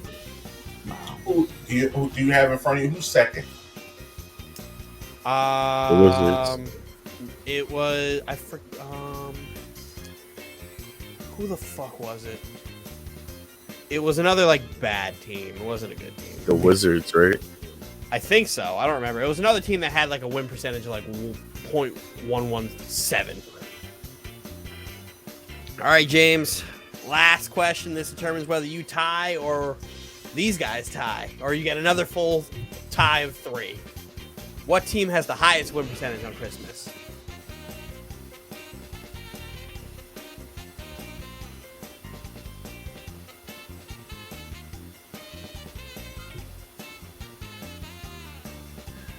Miami. Yeah! You're cheating. No, I'm not cheating. Okay. Miami. Yes, they have the highest Yeah. win percentage at like .839. Yeah, LeBron, they won a few games. So yeah, another 3-way tie for the bowling squad. Don't get too Oh, did you, emotional. Just did you move- follow up move with that past one it. time? I said I won that one. I forgot which one it was. Yeah, you and James won that one time. Don't worry, everybody here has won more than Anthony, and that's all that including matters. yourself. Including myself. I have never participated, yet I have the same record as Anthony. That's crazy to think. We should turn this from Dylan's trivia to like fuck Anthony trivia. How many can Anthony get wrong? Yeah, we should like you put up the days since an accident, days since Anthony's gotten trivia right. Oh, we might have to do that. We might have to do that. That's hilarious. That's a good one. I'm gonna work on that. And we just keep adding. We just keep adding to it. All right, cut the music. All right. You got one Did it. question. You're just gonna stick with the 3-way tie, huh? Yep. Wow.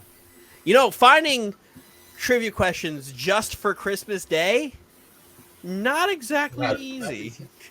Not exactly the easiest thing.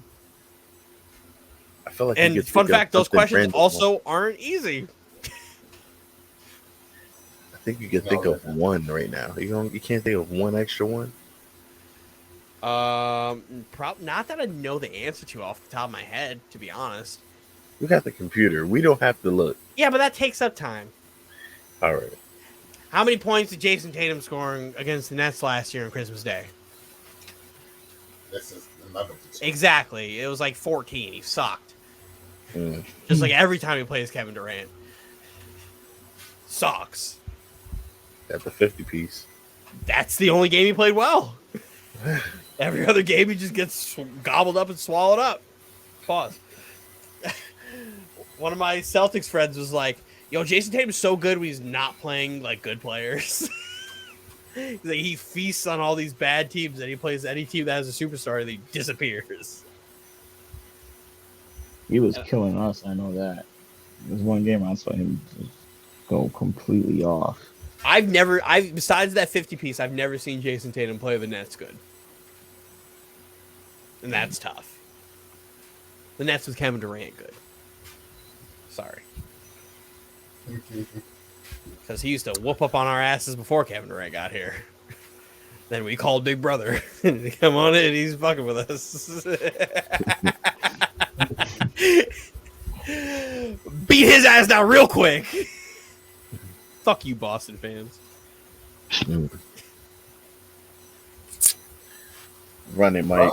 Yeah, run it. Well, you know what time it is. It's time for those goodbyes. Before we say goodbye, this will be my last show this year. We will have a special, our first Chalk Talk edition of Speak On It will be premiering. It's probably going to premiere next week, but Yeah. Stay tuned for that. We will have our first special guest on for that episode. And trust me, this was a good conversation. You don't want to miss it. And we will be getting these Chalk Talks pumping out a little quicker, so stay tuned. But for now, I'll give it up to the fellas. Roz, I'll let you go first. Yeah. Raziel B_more. Definitely want you to reach out. Instagram. That's going to be my Twitter handle. I've tested it. I haven't done anything yet, but it's very similar to my Instagram, which is Raziel _B more instead of the Raziel B_more. We're going to just go that route. So please hit me up on Instagram. Soon to be Twitter. Revamping the social media. Definitely want to give a special shout out to our man Anthony, who isn't here right now. Definitely another member of the Speak On It crew. Cooking up a storm right now, putting his foot cooking in. Up a storm. Chef Anthony, like for the holidays. And 4 hours ago, he was finishing. Chef Naka. Chef Naka. Happy holidays to all the listeners, all the viewers. We love you. We appreciate you. Definitely spread the word. We're only going to get better. We're only going to get more wackier, more crazier. And we look forward to ringing in the new year with the rest of you guys and moving forward and growing. So thanks for tuning in, of course, and enjoy your holidays, everybody. Jets, you already know. Like and subscribe.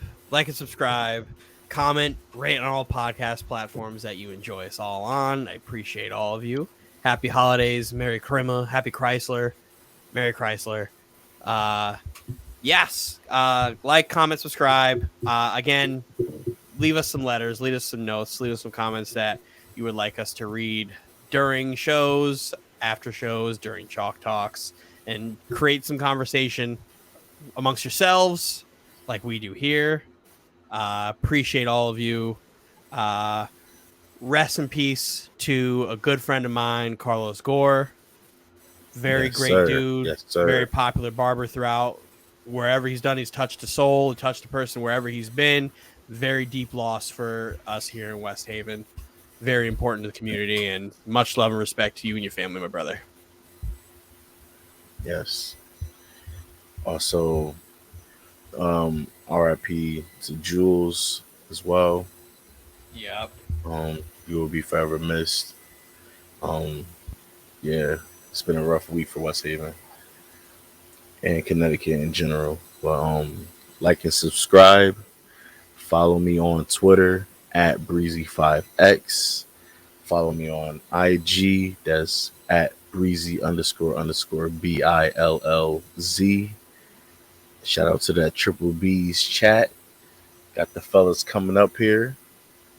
Um, like and subscribe, man. Thank you for all the fans and the supporters. I don't even want to say fans yet. I mean, just supporters, man. Just keep on hitting that like button, watching these videos, giving us some streams. We can use every single one of them, man. Honestly, and shout out to Demigod. I got always throw that out there.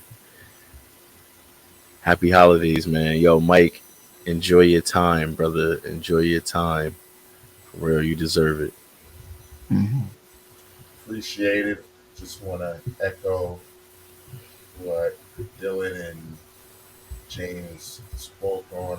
We lost two good guys this week, and it's rough, but we'll move on in their honor.